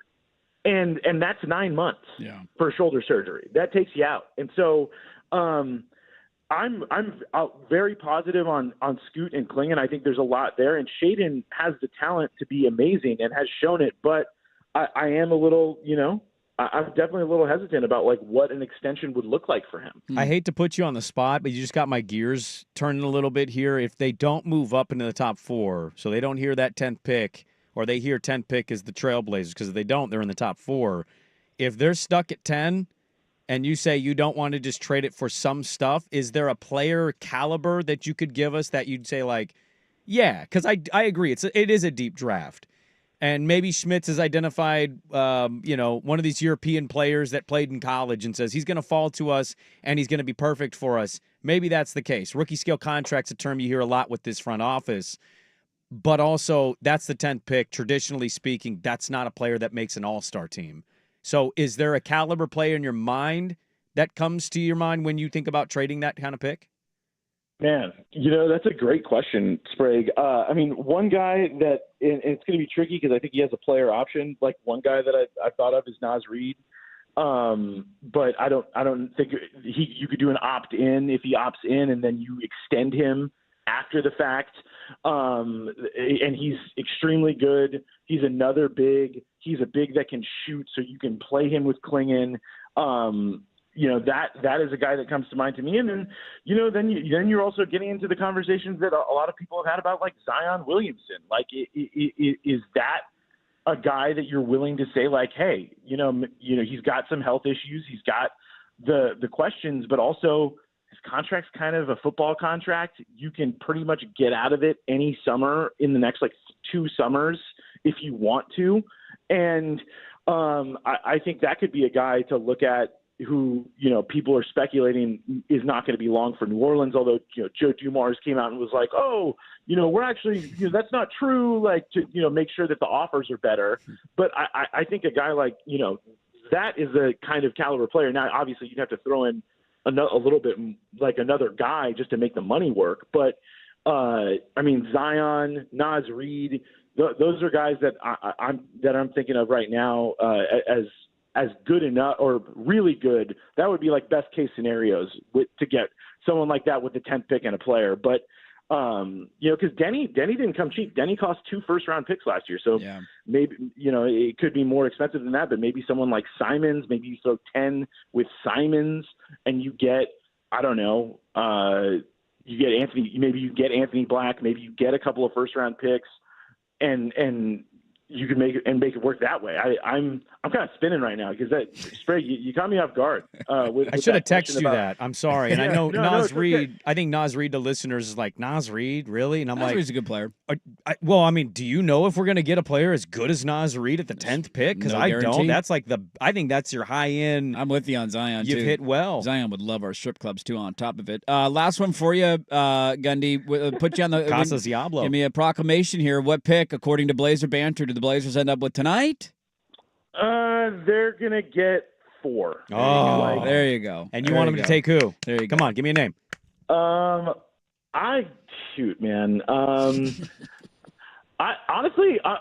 kind of becoming a con head. I want them to draft con. Oh my God! No, all right, get out of here. All right, there you go. Eric Gunderson, Blazer Banter, at Blazer Banter on Twitter. Flush the toilet. Thank you. Give me a break, guys. He can shoot. There's one Dookie that's good in this draft. We don't want the other one. At Blazer Banter on Twitter. He took over. It's not the white guy I wanted. All right, we got to go. We're against it. Enjoy the night tonight. We love you, Gundy. We love you. And finish your dump, and we'll talk soon. Okay. All right, guys. Have a good morning. Eric Gunderson, Blazer Banter. Con Knipple. Con Knipple. With a top 4 pick, Con Knipple. But he can slash really well. Blasphemous. Con with a K. Con with a K. Do we know what his middle name is? Because that could be problematic. I don't want to know. The Daily Ticker is brought to you by Pelican Brewing look up Company. his middle name. You can experience your hops differently now with Pelican's new hop-infused hard seltzer. They're in the hard seltzer game, baby. Hard hops, blackberries, infused with strata hops made with real blackberries, and it's available now at a store near you. Some more lottery thoughts. We'll dive back into the NBA playoffs. Somebody retired in the NFL. Does anybody care? We got that coming up in the final hour. Lots still to get to. We're back after this on The Fan. Who's stinking it up? Woo! Do not go in there. It's time for Who's Stinking It Up, a sports lowlight that's ripped from the headlines. We couldn't do diddly poo. Brought to you by Three Mountains Home Services. Schedule your appointment online at threemountainshomservices.com. They dominated with their force. They raised their game to another level, and we didn't match it. We talked about it. We knew it was coming. I don't know.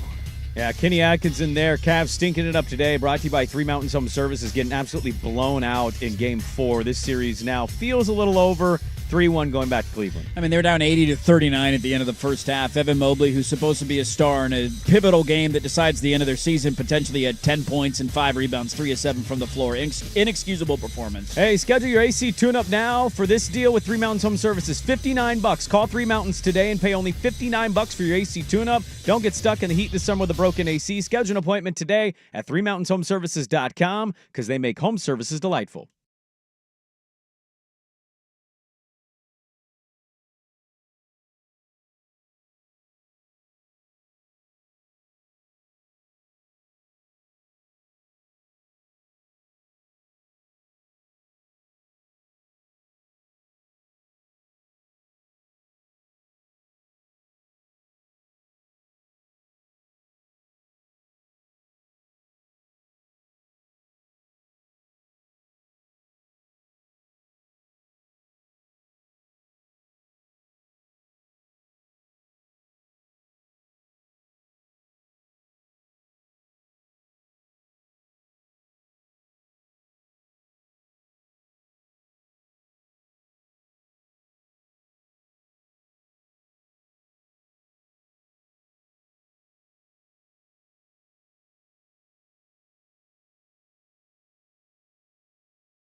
Edition of Dirt and Sprague Brought to you by Langdon Farms Golf Club. on 1080 The Fan.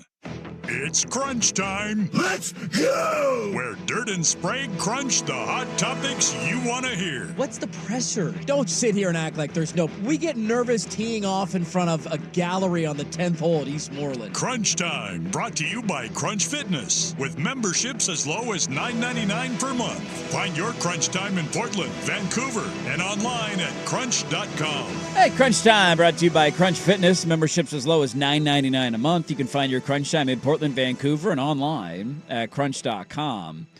A simple thing to keep in mind for tonight with the lottery. Con Knippel's on the line. God, if we get Con Knippel, I'm going to lose my Do you really mind. not like Con Knippel, all jokes aside? No, with the top 4 pick in the draft, I do not want Con Knippel. Well, he's trending that way. Am I wrong on that stance? I mean, dude, I think the NBA draft. You guys to watch me- more college No, basketball than I did. No, I No, really you didn't. probably didn't. Swag, you watch more college basketball than I did. Is Con Knueppel a top 4 pick?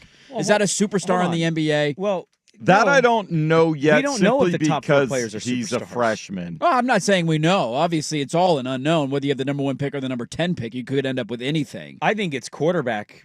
I think the NBA draft is almost a quarterback type deal. How tall is Con Knueppel? 6'7"? 6'7". 6'7"? He is He's a smart. knockdown shooter. Okay. He's a good cutter. Good cut. Oh, good cutter. I All text Gundy because Gundy goes, "You guys are tripping on Con." I said, "Well, we're just selling it a little bit for the radio." I like Con Knueppel. I mean, sure, with the 9th pick. My thing is, I just don't know what's his top end career. Yeah, like if that's we're the doing the question. player comp, right? I look at Con Knueppel and I'm like, is he just going to be KCP or Caruso? He's going to be somebody that when he goes to the next team, you're like, man, that guy fits in really well Look with at that team. And, now that he's around stars, he's actually a good role player. and you know, he's good here, but he's not amazing. But he goes to that, like Yeah. that player that goes to the next team and like takes that slight little step because it all fits so well. Caruso did this, He absolutely did. and KCP did this. He has too. So like, good player, top 4 worthy, sure, because that's where it seems to be trending on a lot of mocks. But I don't know what his high end level is. Yeah, I'm out on Con Knueppel as a top 4 pick, but I've obviously been wrong before. What the hell do I know I'm talking about? I don't know what I'm talking about. Let me ask this question. Can anybody out there explain to me why Portland can't end up with the 5th or 9th through 9th pick? Only the top 4 teams are selected by the lottery, and then it goes in order of your record. So if 4 teams behind them jump them, they slide back. But if the teams ahead of them Get are chosen in the those top slots. 4, they don't move forward. Okay. So 9 through 5 is out. It's just out. Scratch it off the list. Do you understand? You follow If that? you If don't you're going see to 10. jump forward, you jump into a top 4 pick. If That's you- the only way yeah. you can jump forward. If 12, 11, and 10 get chosen and there's no Portland, we're in the top 4. It's a guarantee. If the 10th pick gets called and your name has not been called, you know that you have a top 4 pick. Now, Yes. I'm serious when I ask this. I'm going to allow this for a minute. UC4, Utah. UC3, Wizards. UC2. Where's your heart rate? Because if we get to that second pick and I mean, we it's don't not have that healthy. envelope opening and I haven't seen that logo yet, It's not healthy, and they're going to go to commercial right then, too. I might We got to die. stop playing that sound effect. I can't stand it. It's annoying. I think our Really? listeners hate it. Yeah, we got to stop doing that. We had one that I feel like was a different sound effect for the heart rate, but that's fine. Yeah. But if you go into that second pick having not seen that pinwheel, Yeah. I mean, it was this way with the Wembanyama one because you knew that they were jumping into the top they 4. were 5th and they jumped in. And then they weren't 4th, and you knew it was the Wemby draft, and that was And the you're just only like, chance you had at oh. saving the Damian Lillard era. Because Yes. we were definitely going to trade the pick. Remember that? We were definitely going to trade that pick, but not if we got the number 1 overall pick. Then we were going to take Wemby. We weren't going to trade it. But if it was just outside the top 1 and we got 2 or 3, that pick was definitely getting traded. had they rolled the dice, and it's easy to say this, but had they rolled the dice on Amen at 3, I am interested. I'm kind of going down a rabbit hole that I don't need to. It's pointless. Where would you be? Yeah, How would you like, feel? just more like how you're building. Yeah. Right? Like at that point, Ant's probably, without a doubt, getting re-signed. Yeah, because it would make sense. You wouldn't have had back-to-back drafts drafting guards. Yeah. So he having was- him on the roster would still make sense. Dude, he was so good in that Warrior series.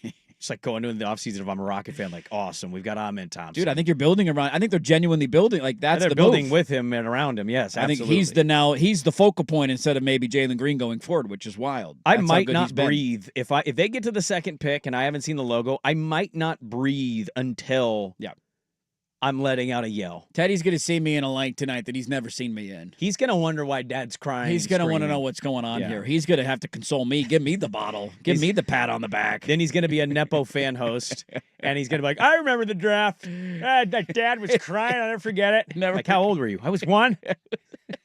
Firm memory. I do got a couple of more Blazer questions I want to ask in the final hour of the show. One of them I asked Gundy there that I'm curious to just get the general thought on because I don't know. I think it's a pretty big deal going forward, especially considering how tonight goes. So we'll ask that coming up in the final hour. Crunch Time, as always, brought to you by Crunch Fitness.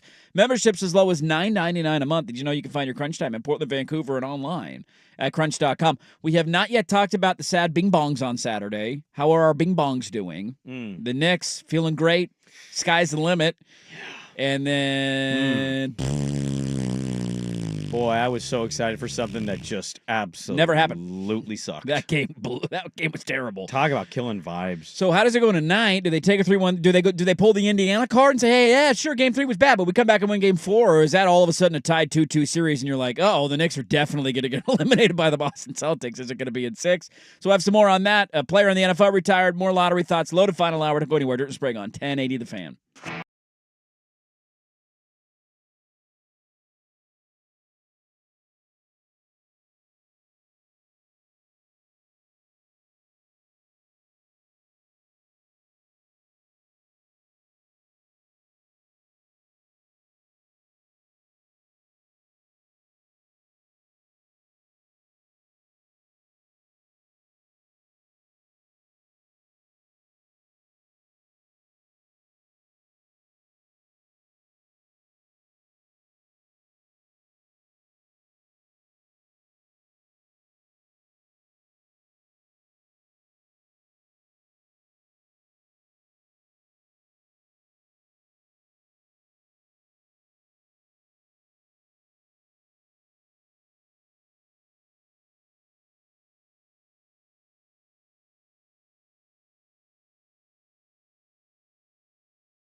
Championship Week on The Fan. Brought to you by Langdon Farms Golf Club. KFXX, KWJJ, HD2, Portland.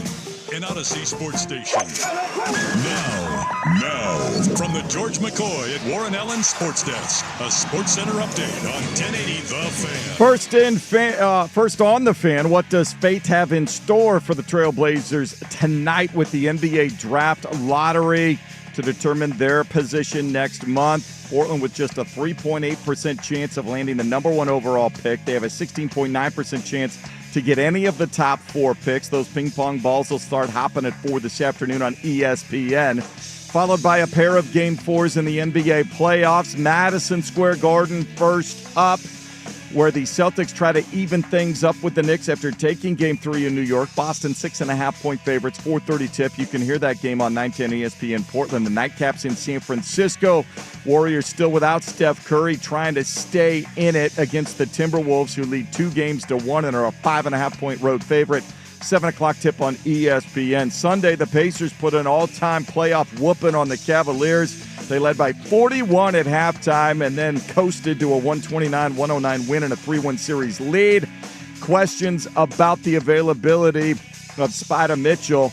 MRI waiting on his ankle for Game 5.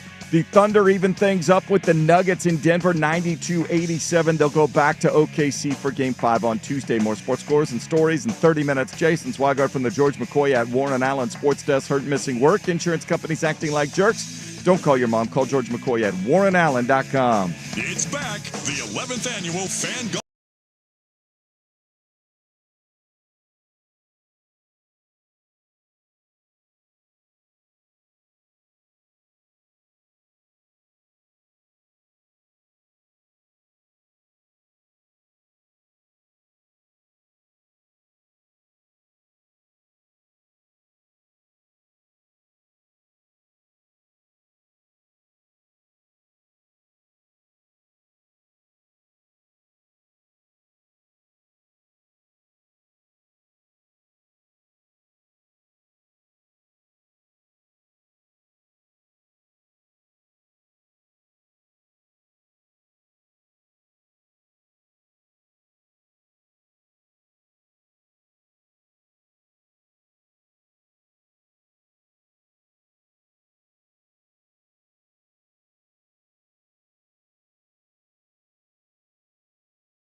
And I to me, it's a big aspect of tonight and how it's all going to shake out. Man, this is taking over our show. I kind of love it. I mean, it's a big day, dude. It's a massive day. This is a consequential day in Blazer history. You stay at 10 or go to 11. Like, I don't know how they're going to sell that, but they're going to sell it to you as if they're getting the All-Star. If your 3% chance hits, the next 10 years of your organization have changed and you're landing Cooper Flag, right?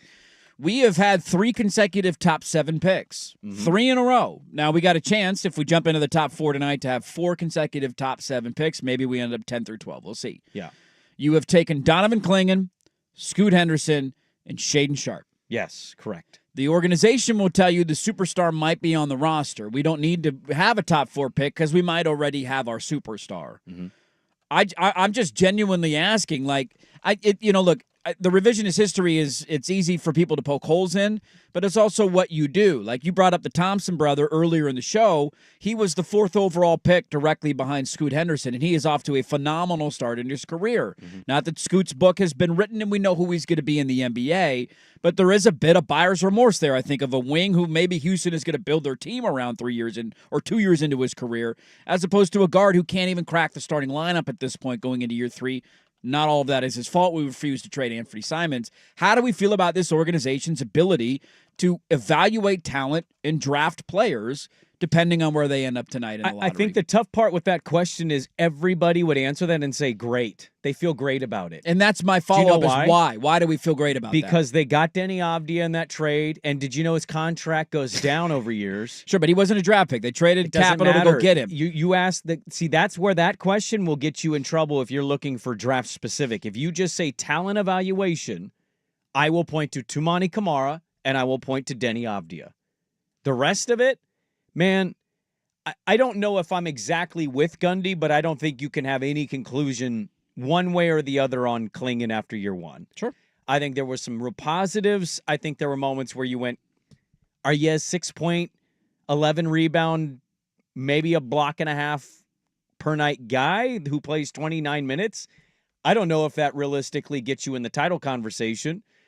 And the other two, it's like, good luck. If you want to say he's baby Kobe and he'll take that step, God bless you. If you don't buy it, can't blame you. Scoot, I don't know how anybody has some grand opinion on Scoot Henderson. You can say, I liked what I saw. And I can also say, and I have stuff that I didn't like that I saw. So I don't think the shooting, look, the numbers say he improved. You still don't feel great about it, do you? Like when he goes to shoot a 3, are you sitting there going, bang? You don't feel like right now you have a guy who you would have hoped the 3rd overall pick would be. No, so doesn't mean his career is done or he can't be a good player, but what your expectations are mentally for the 3rd overall pick, you don't feel like you have that right now. Chris Murray, I mean, you can't really tout that. So that was in the Scoot draft. That was in the first round. And Ryan Rupert was also in that draft. I don't even think he could play at this. I'm like, I don't have a lot of hope for Ryan Rupert. People love to hold on to that, but I think if you say draft, a little shaky. If you say talent evaluation, well, then Tumani and Denny get thrown into it. Sure. And people get to say, I feel good about it. Yeah. I mean, you'd also throw Jeremy Grant into that. You throw DeAndre Ayton into that. Yeah, the only problem with that is I can't throw them into it because those were already established talents. Like, I already knew Jeremy Grant was a good role guy. Now, what was he going to be in the Portland thing? I don't know. DeAndre Ayton helped lead a team to a finals. He was a centerpiece of a finals team. I know he can play basketball. You're not getting credit for that. Those were defined players already. Yeah. I'm going by the young players we didn't know much about. Nobody watched Denny Avdia in Washington. No. Nobody knew who Tumani Kamara was and even how to say his name when they first got him. And then the other 3 were all draft picks, as you mentioned, in the top 7. One, I don't think proved if he's going to be elite, good, okay, or bad yet. The other one, you're unsure of, and the other one you're unsure of. So, of the 3 picks in the top 7, to answer your question, because if you do talent, that's what'll happen. Draft-wise, I'm kind of shrugging my shoulders. I don't really know. Yeah, which is a little disturbing. Right, and that's the reason I wanted to bring it up. I don't think they've whiffed on every move that they've made as an organization. That's clearly not the case. They've had some very successful moves that have taken place and guys that they've picked up that they feel like could be key contributors. But tonight is mainly centered around the draft. And I feel like there's this narrative out there, primarily because Mike Schmitz is here, and he was on ESPN for so long. We used to have him on the show. Like he's a known draft guy. He's a known figure in that world. That there's just like a base level of trust that goes with them drafting, and it's his pick. And I just am wondering, like, where does that come from? And I have no clue. His resume. Sure, but what's his resume drafting? His resume drafting is two guys who we're completely not sure of and a guy who we're not judging yet because he's only been in the league for 1 year and played 13 minutes a game. Yeah. Shaden Sharp has not shown you that he has the ability to be a guy that you can build a team around. And Scoot Henderson is still playing off the bench, and you're not quite sure what his long-term fit is in the NBA. So there's this blanket level of trust that gets put on the organization and their ability to draft. That's the reason I'm asking the question. I genuinely don't know why that is outside if he worked at ESPN and we heard him talk about draft prospects for a long time. Because so far, that has not come to fruition. Now, maybe this is the year Shaden takes a big step. Maybe they finally trade Anthony Simons like they should have done 2 years ago, and Scoot Henderson becomes a starting point guard, and he's the most improved player in the NBA next year. I don't know what next year is going to hold. Yeah. I'm just saying, as the sample size of actual picks that we have, this organization, this front office's picks are Shaden Sharp, Jabari Walker, Scoot Henderson, Chris Murray, Ryan Rupert, and Donovan Clingan. They had some other picks that they traded away for other parts. Bub Carrington, for example, last year was a part of the Washington pick. He was a 14th overall pick in the draft. So they've had other guys that they've traded. That's their haul of draft picks 3 years in. Yeah, and I don't know how you can, with a straight face, act like it's been slam dunk picks. I'm not saying they're all failures. I'm not giving them an F. No, I don't certainly have this sense of confidence of, I trust the organization to do the right thing. I guess what I would ask, though, is how confident are you in the top-end talent of the draft? So if they get into the top four, which is top four, the best-case scenario, right? Yes. Right now on almost every mock, it's Edgecombe, Bailey, Harper, Flag. Yes. Let's say you get to the second spot. Number 2 overall pick. So your choice of everybody sans Cooper Flag. Which, by everybody's estimation, I don't know if I've seen a mock that hasn't had Dylan Harper at the second pick. Yes, I agree with you there. And I don't know how or why, but a real narrative exists here locally that Harper and Bailey played at Rutgers, and Rutgers wasn't good, so... Why would we take him? And I'm like, really? 2 freshmen? Yeah, 6'10". Bailey's 6'10". He's 210. I mean, he's massive body. Dylan Harper's a 6'6" point guard. It's a wildly awful take. Yes. I'll just say that right now. That's a very bad take. If your takeaway is they played at Rutgers together, they didn't win. Okay. All right. They're freshmen. Please pinpoint me 2 Swap freshmen. Dylan Harper with Con Knipple. You think Duke isn't going as far as they go in the tournament? Well, but are they going to take the obvious pick that everybody says is going to go to, and then I don't know what you do with Scoot. I don't even know how you make that work. Yeah. You're going to probably tell us that it can work. They can coexist the way you did when we drafted Scoot, and you said Dame can coexist with him. And then we fast forward 4 months later, and Dame's been traded. Yeah, he's gone. Because I don't know if you want Scoot around if you're taking Harper. Yeah. How is that good for development? How is that where his confidence is? I can't imagine he'd be happy with that. Yeah. And then do you take Ace Bailey? Right? Do you take Bailey at 2 if you jump into 2? And then I don't even know what you do at 4. Because Edgecombe's playing Shaden's position. Yes, He's he the is. Same size as him. 6'5", 6'6" wing. And every other mock behind him is a center and then 2 guards. Yeah. Con Knipple's one of those. Yep. So I just, Con can play the 3, 6'7", but it's fascinating, man. I'm so interested on if the lottery gods reward him. Do they stay at 10? Who do they even like at 10? Like, are you looking at Asa Newell at Georgia, who is a freshman? He's 19. He's 6'10". I don't know what to make of his game. I like the kid at Illinois. He's kind of a combo package. He's, 6'6"? Mm-hmm. There's just a lot of fascinating stuff here that if you don't get Flag, where do you go? And then what's the fallout from where you go? Yeah, and how does it all shake out? Tonight at 4, we will find out where Portland is drafting. We'll have some more on this coming up in the final hour. It's a consequential day for the Blazers. It is by far the most important day for the organization for the calendar year. It's what happens tonight and where they end up. And then we'll go from there during the rest of the offseason. Let's take a quick break from the NBA. We'll dive back into some of the other playoff matchups. Obviously, have some final thoughts on the lottery. I'm curious where listeners are at on that. Do you trust this organization and their ability to draft? 503-864-6326. That is the fan text line. Before we do that, though, shorter segment, let's get to this guy retired. What comes to mind next on the Fan?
The Fan. All right, a couple quick thoughts here at the fan text line.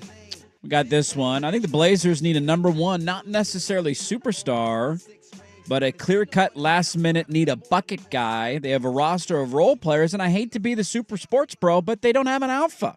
You put a Westbrook personality on this team, I think the playoffs is legitimate. So you put a what with this team? Sorry? You put a Westbrook personality with this team. They want a dog. We need more dogs. We need more dogs. I don't know if Boy, he had a dogs. bad game. Somebody said that he did. Yeah, they all did. Low trust. I don't think they're egregious. I think they're passable. I think on their ability to draft players will keep us on the trajectory we've been. That has to be the towards question. It has to be mediocrity. draft. If you say talent evaluation, yeah, not talent evaluation, just ability to draft players. Bit of breaking news in the NBA world too that just came out. I'm wondering how we think this is going to play out.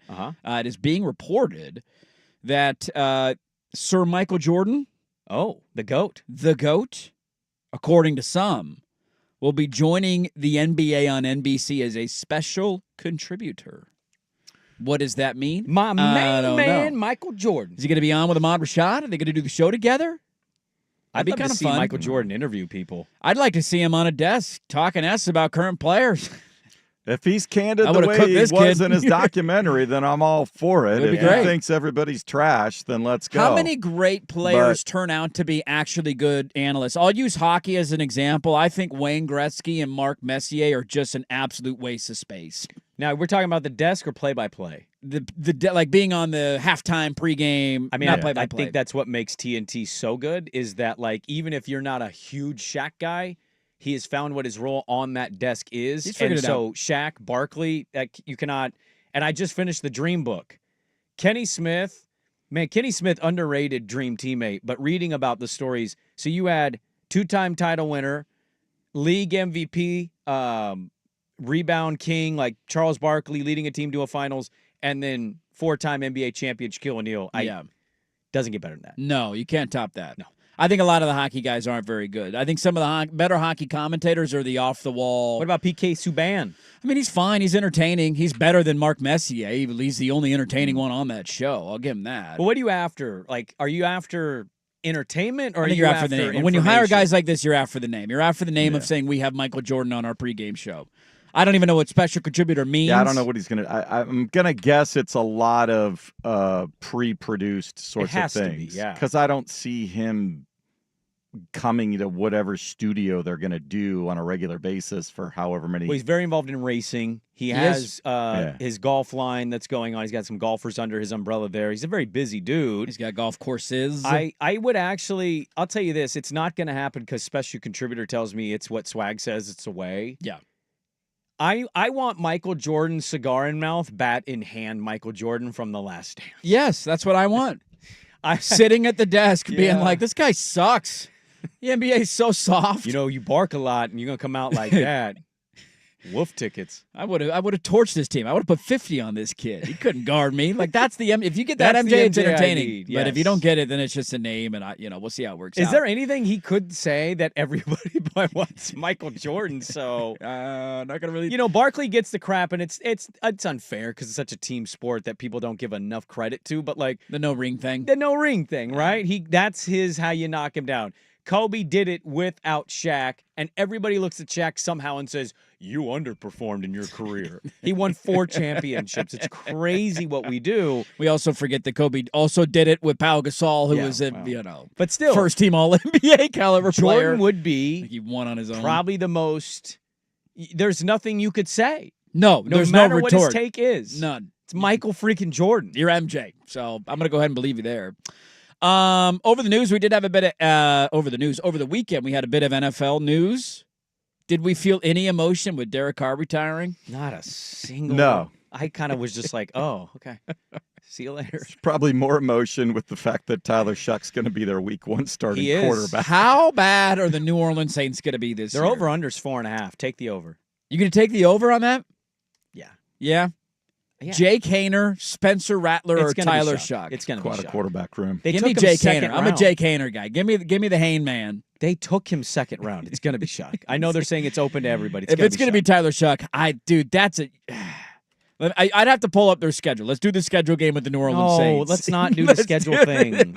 You're either in or you're out. I'm under 4.5. That team's going to be atrocious. They have a first-time head coach who I believe is the youngest in the NFL. We have no clue how he's going to be. There were 6 teams last year, not counting the Saints, because they hit 5 wins. They did. They hit 5 wins with that situation last year. Derek Carr is at least a functioning NFL quarterback. I don't think he played more than 3 games. He played in 10. Did he play in 10? He played in 10 games last year. Thank you for proving how bad Derek Carr was. 15 touchdowns and 5 interceptions last year. Dear Lord, that's terrible. He played in 10 total games. 6 teams had under 5 wins. The Jags, the Saints Pats, will be one the of them. Raiders, the Browns, the Titans, and the Giants. Their wins all came with Derek Carr at quarterback. They beat the Panthers 47-10. They beat the Cowboys 44-19. Remember, they started the year 2-0, and they were the best offense in the NFL. I remember that start. And then they lost 4 in a row, and then they beat Atlanta 20-17. They killed the Browns 35-14, and in his last start, they beat the Giants 14-11. Those were their wins last season. They did not have one after he got hurt. I mean, it's the same reaction I'll have when Cousins announces his retirement. It's how dare you? How dare you? I know. I mean, like you were a good quarterback, but you know. How do you like me now? Love you, Kirkers. Love you. Yeah, Derek Carr hung him up. No more eyeliner in the NFL, and the Saints. It's gonna save him a lot of cap space. I mean, this is going to be huge for them. I mean, this is what they need to do. Like, this is why the only part of the Tyler Shuck thing that just made me chuckle, one, I just don't think he's going to be very good in the NFL. I have 7 years of college to prove that he's just an average quarterback, so those guys usually don't pop and become superstars at the next level. Next year's quarterback class is great. This is all. This is lining up perfectly for them. You got their cap situation is out of control. This will save you some money, reset everything. You're gonna suck this year with a first-time head coach, and then what do? You take a quarterback, you're off and running next year. Well, my only counter to this is you might be right. History kind of feels like you might be right here. You take a quarterback in the 2nd round, and you're taking a quarterback next year. And that's why I wouldn't have done it. Yeah, well, that's what made the pick I thought weird. Was like if they didn't take him in the 1st round, 2nd round is. It was 2nd, right? He was the 2nd round pick? I believe so. Let me double check. Because that was the spot we thought Shedeur was going to fall to. Yep. Yeah. That's a pretty reasonably high draft pick to take a quarterback that you're just going to punt on and say, we're taking another quarterback. No. He was the 40th pick, so the 8th pick in the 2nd round. So you can say, oh, the Cardinals did this a couple years ago with Rose and Murray. Fair point. But we were all going, whoa. So, like, I think next year I might go, even though I don't think Shuck's a good quarterback, we might all go, whoa. Yeah. Because if it's not Shuck, you wasted a 2nd round pick then is what you're telling me. On a player that you could have gotten. Yeah, on any other positional player. So we said, I like to remember Derek Carr for never winning an NFL playoff game. Yeah. That's your memory of Derek Carr. Yeah. How could you forget too. that? The tank for Arch officially on. Bring him to the Big Easy. I mean, the synergy there would be great. If the Saints get the #1 overall pick, Arch does pop this year and decides to leave. Getting a Manning back to New Orleans would be pretty awesome. How much money did he make? I saw the number. Do you know? Ooh, Derek Carr in his career? Yeah. Oh, God. Made retirement easy. Also, not fighting with the Saints over money and saying, "Nah, that money right there, that's good." Because he got his signing bonus. God, he got a big deal in Oakland, Vegas. Yeah, and then one big deal in New Orleans. I think he signed an extension in New Orleans. Which, what are you doing, New Orleans? I mean, they told themselves that, hey, you have a middle of the road quarterback, you can do it. $300 million? Am I close? No, not quite. Not quite there. 196. 196. Okay, overinflated him a little bit. I mean, it was $200 million dude never won a playoff game. Not bad, man. Not bad. It's a good career if you can get it. Derek Carr hung him up over the weekend. Me and Derek Carr won as many playoff games as each other. Yeah. Look at you guys. You got that going. He's just better looking with the eyeliner and $196 million. Yeah, we don't have the $196 million, but we can buy some eyeliner. We could get that going on the show if we wanted to. Let's dive back into the NBA playoffs. What do you make from the weekend that was? Are the Knicks cooked? Did they go from winning the series to being cooked? Dear God, Cleveland. And then do people have a feeling on Minnesota Golden State? That was an ugly game on Friday or Saturday, whatever day that was. I have a take. You got a take on that series? I have a take from that series. Minnesota just kind of sleepwalking. Can we wake up? Let's dive in a little bit of the NBA playoffs we haven't talked about yet. That is next. First Year's Us with a update. This is a PGA Championship Week edition of Dirt and Sprague. Brought to you by Langdon Farms Golf Club. Now, from the George McCoy at Warren Allen Sports Desk, a Sports Center update on 1080 The Fan. First on The Fan, despite going one and done in the Big Ten softball tournament, the Oregon Ducks did grab one of the national seeds, the last one, 16. They will host a regional beginning this Friday at Jane Sanders Stadium. They will take on Weber State in their opener. Stanford and Binghamton are the other two teams to determine who will move on to the Super Regionals opposite the number 1 overall seed, the Texas A&M. I don't know what story you just did, but it sounds great. Go that person or team. You remember that topic we did a week or two ago, 100 people versus a gorilla? I do remember that. How about this one for you? I don't know what this would look like and if the gorilla would have the energy. But according to this, gorillas masturbate after they win a fight against another gorilla. What would they do to themselves if they beat 100 humans?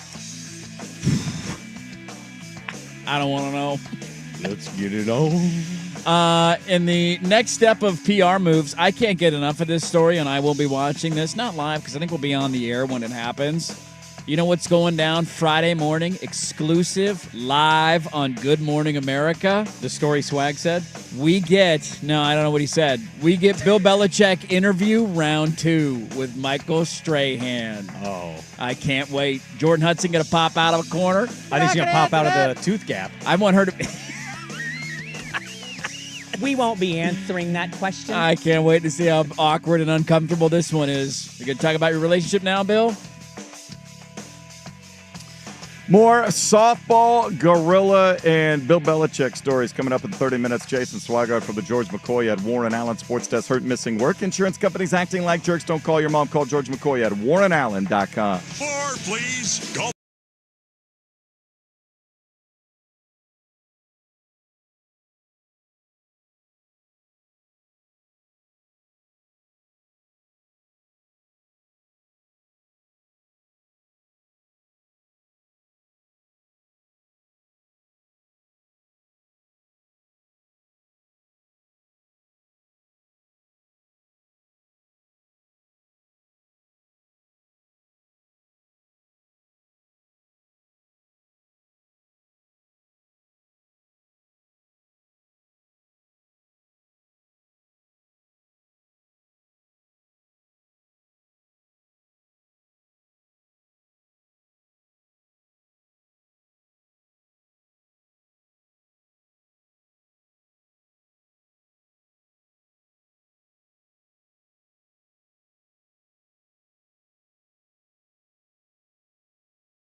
A fan. The weird part about doing a Monday show this time of year is that you have the Friday night games, which start your weekend, but then almost become a little irrelevant by the time Monday gets here because those games then happen again on Sunday. Yeah. So Friday night, we have Denver beat OKC in overtime.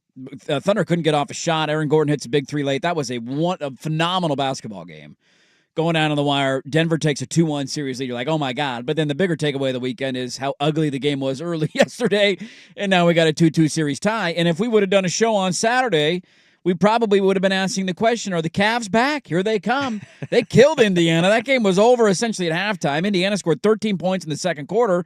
And then you fast forward to Sunday, and they're down by 41 at halftime, and now they're down 3-1 in the series. So almost more fitting is the conversation from the games on Saturday because they both happened tonight. The Celtics have climbed back into their series with a dominant win. They're essentially up by 30 at halftime at Madison Square Garden on Saturday. Yeah. And then Minnesota, who, man, did they play with their food for basically 3.5 quarters until they finally pulled away. Golden State backdoor covered. Don't get me started on that. Playoff Jimmy had a phenomenal game. But Minnesota with a kind of what you described in Game 2 as an underwhelming win was how I felt in Game 3 as another underwhelming performance, but they're up 2-1 in the series. I know, styles make fights, right? Matchups are different and they matter. Like, to see what they did to the Lakers and see what they've done with Golden State has been alarming. They're up. They very well could win the series in 5 games. I'd actually really love that to happen for betting purposes. I'm watching this and I'm like, all right, no Steph. Like, the offensive guy who runs around and hits every shot he can shoot, he ain't out there. Who are we scared of here? Yeah. Jimmy Butler, we knew was going to get his points. He'll have a good game. You don't trust that Draymond's going to really do a whole lot to you. Maybe Buddy Hield hits a couple three. There's just, you look around that team and you don't go terrified. Where was Anthony Edwards too in the first half? I mean, I know he ended up going off. He had a massive second half, but he did nothing in the first half of that game. If Steph Curry was healthy, I think they win that series. It feels that way. And I was a big Timberwolves going into it guy, and I've done nothing but doubt or question Golden State. Now, what I'll do is I'll change some of my thinking here. I'm going to give championship pedigree a benefit. And I will say Steve Kerr seemed pretty confident in his group in the postgame. Draymond, I don't think, will foul out again. So I'm going to give Golden State a shot, especially if this is how Minnesota is going to play. And it just maybe shows us the margin between some of these teams. It's just such a slim margin that I think if a Curry can play, this is different. And maybe they've got a shot to get to an NBA Finals type situation. Minnesota won it. You give them credit. I think the story for Minnesota isn't even Ant Edwards' second half. It was a good second half. Yeah, he went off in the second half. If I had to give, if you gave awards of, the winner of the weekend, you know who would get mine? Julius Randle. Yeah. My God, Julius Randle as the second fiddle to that team. That dude's bringing the ball up. He's making good decisions with it. He had a triple-double for Saturday night. And he still had, he had a couple stupid moments. He had a lane violation late that was like, what are you doing? Stop. But Julius Randle, to me, has had an outstanding playoff, and he's having a really good series for them.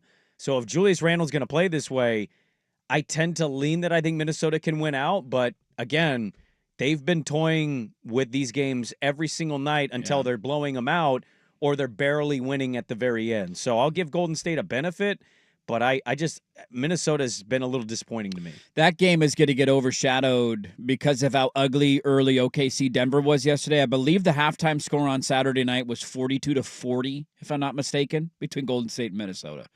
It wasn't high, Dude, we're turning. I mean, they went off a little bit in the second half. 102-97 was the final. Man. We're back in the 90s, I know. dude. We're just I've been telling people this. We're back in the 90s. Back in the retro days. Now, but I also would say, too, in that game and what was the other game? It might have been the Thunder game. God, can we stop blowing the whistle? Yeah, there's a lot of that. Just felt like every time a player was touched. There was a foul they called on Randall that Podziemski was just jogging back, and you could tell Podziemski was trying to bait him. Randall literally didn't do anything.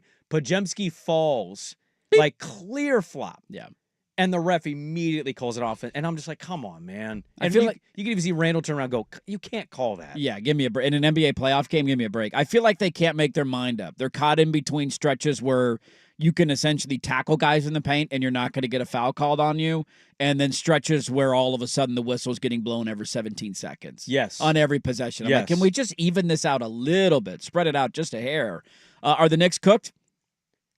I mean, come on. We shouldn't say they're cooked. They're not cooked. but they need Boston to shoot blanks in order for them to have a chance. I mean, if Boston shoots... They've had 2 games shooting blanks. How do we feel about tonight? I mean, I'd probably lean I'd give Boston. you $50 to gamble. Where are you putting it on? I'd put it on Boston. I'm putting it on Boston. I mean, Boston should be the 6.5 favorite. is your line tonight. I don't know about the line, but Boston, I think I saw it yesterday, is a minus 360 favorite. Yeah. That's pretty sizable favorite. Very over for having a 2-1 deficit in Game 4 on the road tonight. I don't know what the craziest one is. It's Oklahoma City. I think the Nuggets are a plus 425. Okay, to win the series. Yeah.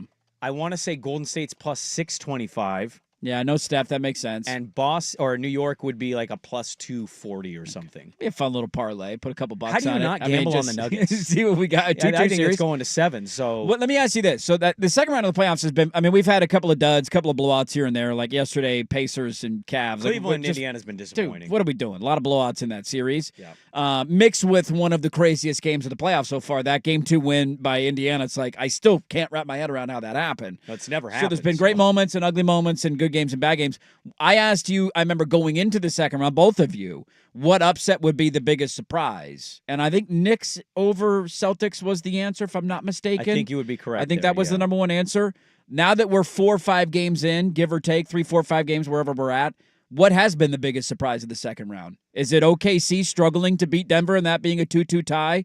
Boston losing the first 2 games? Cleveland getting hammered? I think it's Cleveland. I know their guys are banged up, inept. but they're back, and they got smoked yesterday. Yeah. Cleveland, if you tell me the injuries were going to pop up, and then you tell me Boston's going to blow 2 20-point leads consecutively at home, I think I would have leaned Boston there being blowing surprising. the 20-point leads at home over Cleveland. Yeah, because here's the thing, like New York, I'm going to give them a shot here, but that's not what's more likely. Boston doing to New York what they did in Game 3, or New York winning 4 games by coming back from 20 points against that Boston team. Right. So like Boston has dominated 90% of the series. And they're still down 2-1. And they're down 2-1. So I think I would lean Boston, but I would also throw in there Minnesota struggling to beat Golden State without Steph Curry. Yeah. Like I had such high high You're going to give me D all expectations. the above? You give me an all above answer? No. It's all a combo surprise. If you made me pick, I'd pick Boston being down 2-1 and blowing 2 20-point leads at home. OKC being 2-2 is wild, too. Even for NBA dirt, I'm like, man. And it's the fact that Jokic, outside of Game 2... They can make an argument they should have swept the series. Yeah. I mean, and they blew Game 1. They choked away Game 3. They didn't even play well. They didn't play well yesterday. The damn Nuggets, man. It's the damn Nuggets, but it's also like OKC still having that look that they're not quite ready to take the step, but they might be taking that step. Right? Are they there? Maybe they're there. Yes. I don't know. It's been fun, man. Second round of the playoffs have been great. We'll see how tonight's games go. We get Game 4 in New York, Boston and New York, 4:30, and then the nightcap is Minnesota and Golden State. So Boston got a chance to tie it up. New York winning, man, that would be hilarious. I'm rooting for it to happen. I don't think it will happen, but I am rooting for it. And I'm expecting Minnesota to pull away tonight, but they've been playing with their food, so who the hell knows how that game goes tonight. Let's wrap it up with final thoughts on the most consequential day for the Blazers in 2025 next on The Fan.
The Fan. All right, before we get to a fun yet sad memory, a little birdie has told me, I don't know if you know this. It really is sad, isn't it? I do have a bit of a... Oh, yeah? Giannis get traded to the Spurs? We got Wemby Giannis to worry about? No, we're giving them their picks back. Giannis coming to Portland, JK. No, a little birdie has told me that for the afternoon... Did you know the 11th annual Fan Golf Classics coming up? Tuesday, June 24th. Tuesday, June 24th. Brought to you by your local Toyota dealers. Boom goes the dynamite. Yeah. And also brought to you by Henderson Daughter Window and Doors and Philbrook Law Accident and Injury Lawyers. So they're just all in the mix. Victor Rico's and Matt's Barbecue will be there. Dude, all the food's going to be there. It's going to be great. Hungry. There's only one afternoon foursome left. Whoa. One. Whoa. Uno. One. Look. So you're going to have to go to 1080thefan.com right now. Mm-hmm. If you want to play in the afternoon, you thought, dude, I got time. It's not till June 24th. That's like 6 weeks away. That's not even school's going to be out. Like, we're still in school. It's a long ways off. You got one. You better get your ass to 1080 The Fan, buy that foursome. Or you could get the morning round, not worry about that one foursome in the afternoon, and then by hole 5, it's perfect weather out. God, it's going to be a delightful It's going to be a little chilly, a little cold start. That's okay. It's all right. Nips will be poking out. That's good. It's a good feeling. Birds chirping, dew in the grass. Little crew neck to start off. Nipples are hard. Yep. Let's go, baby. Nice and easy breezy. We'll be hanging out. No, we were watching a video during the break of the announcement of the lottery, and I will never forget it because I was still in high school when it happened, and I remember I was playing a state playoff baseball game, I believe it was, and we were in the dugout before the game started, somebody tracking...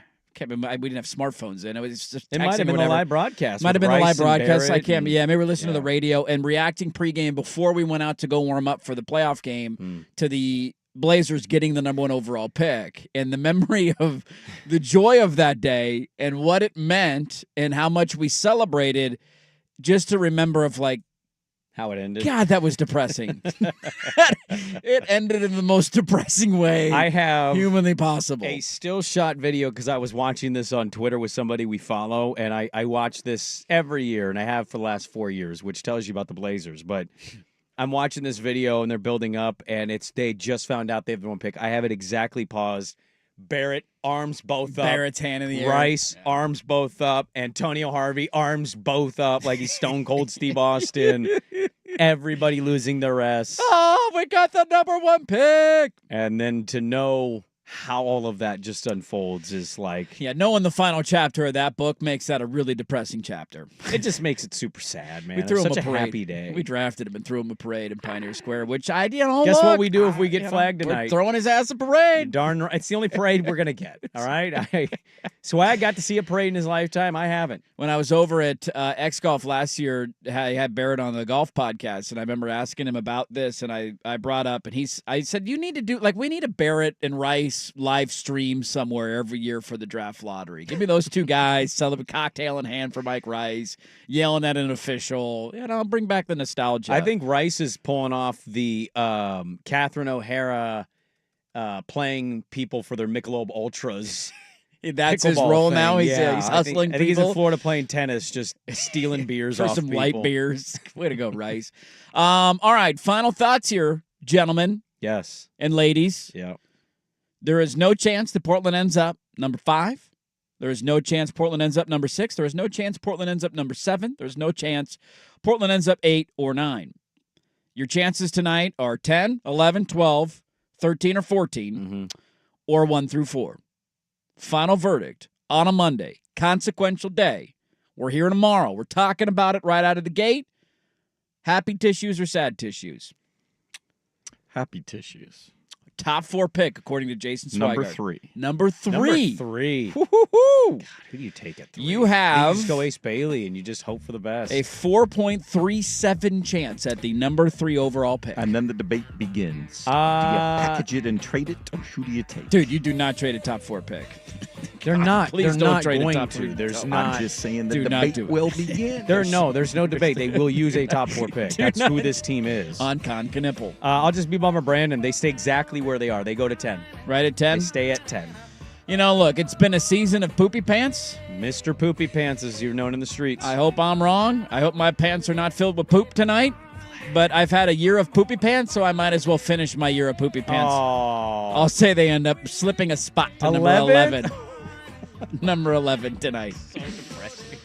Look, we'll see how it goes. Capture the flag! Can we capture our 3.7% chance? Come on. to capture the flag? We will find out tonight. Sometime around 4:15 is when it will start to be unveiled. Where will the Blazers go in the lottery? We don't know, but we'll talk about it tomorrow. It's going to be a fun show or a depressing show. We'll see. Time will tell. That will do it for us. Thanks, everybody, for being a part of our Monday. Hope you had a great weekend celebrating the moms out there. We had Eric Gunderson on Blazer Banter on the Daily Ticker, 1080thefan.com, at Durden Sprague and at 1080thefan. You can go find it there. Thanks for watching on YouTube. We will be here tomorrow morning reacting to whatever the hell happens tonight. And the happy tissues or the sad tissues. Talk to you tomorrow at 6 a.m. Calling us next. You're listening to 1080 The Fan.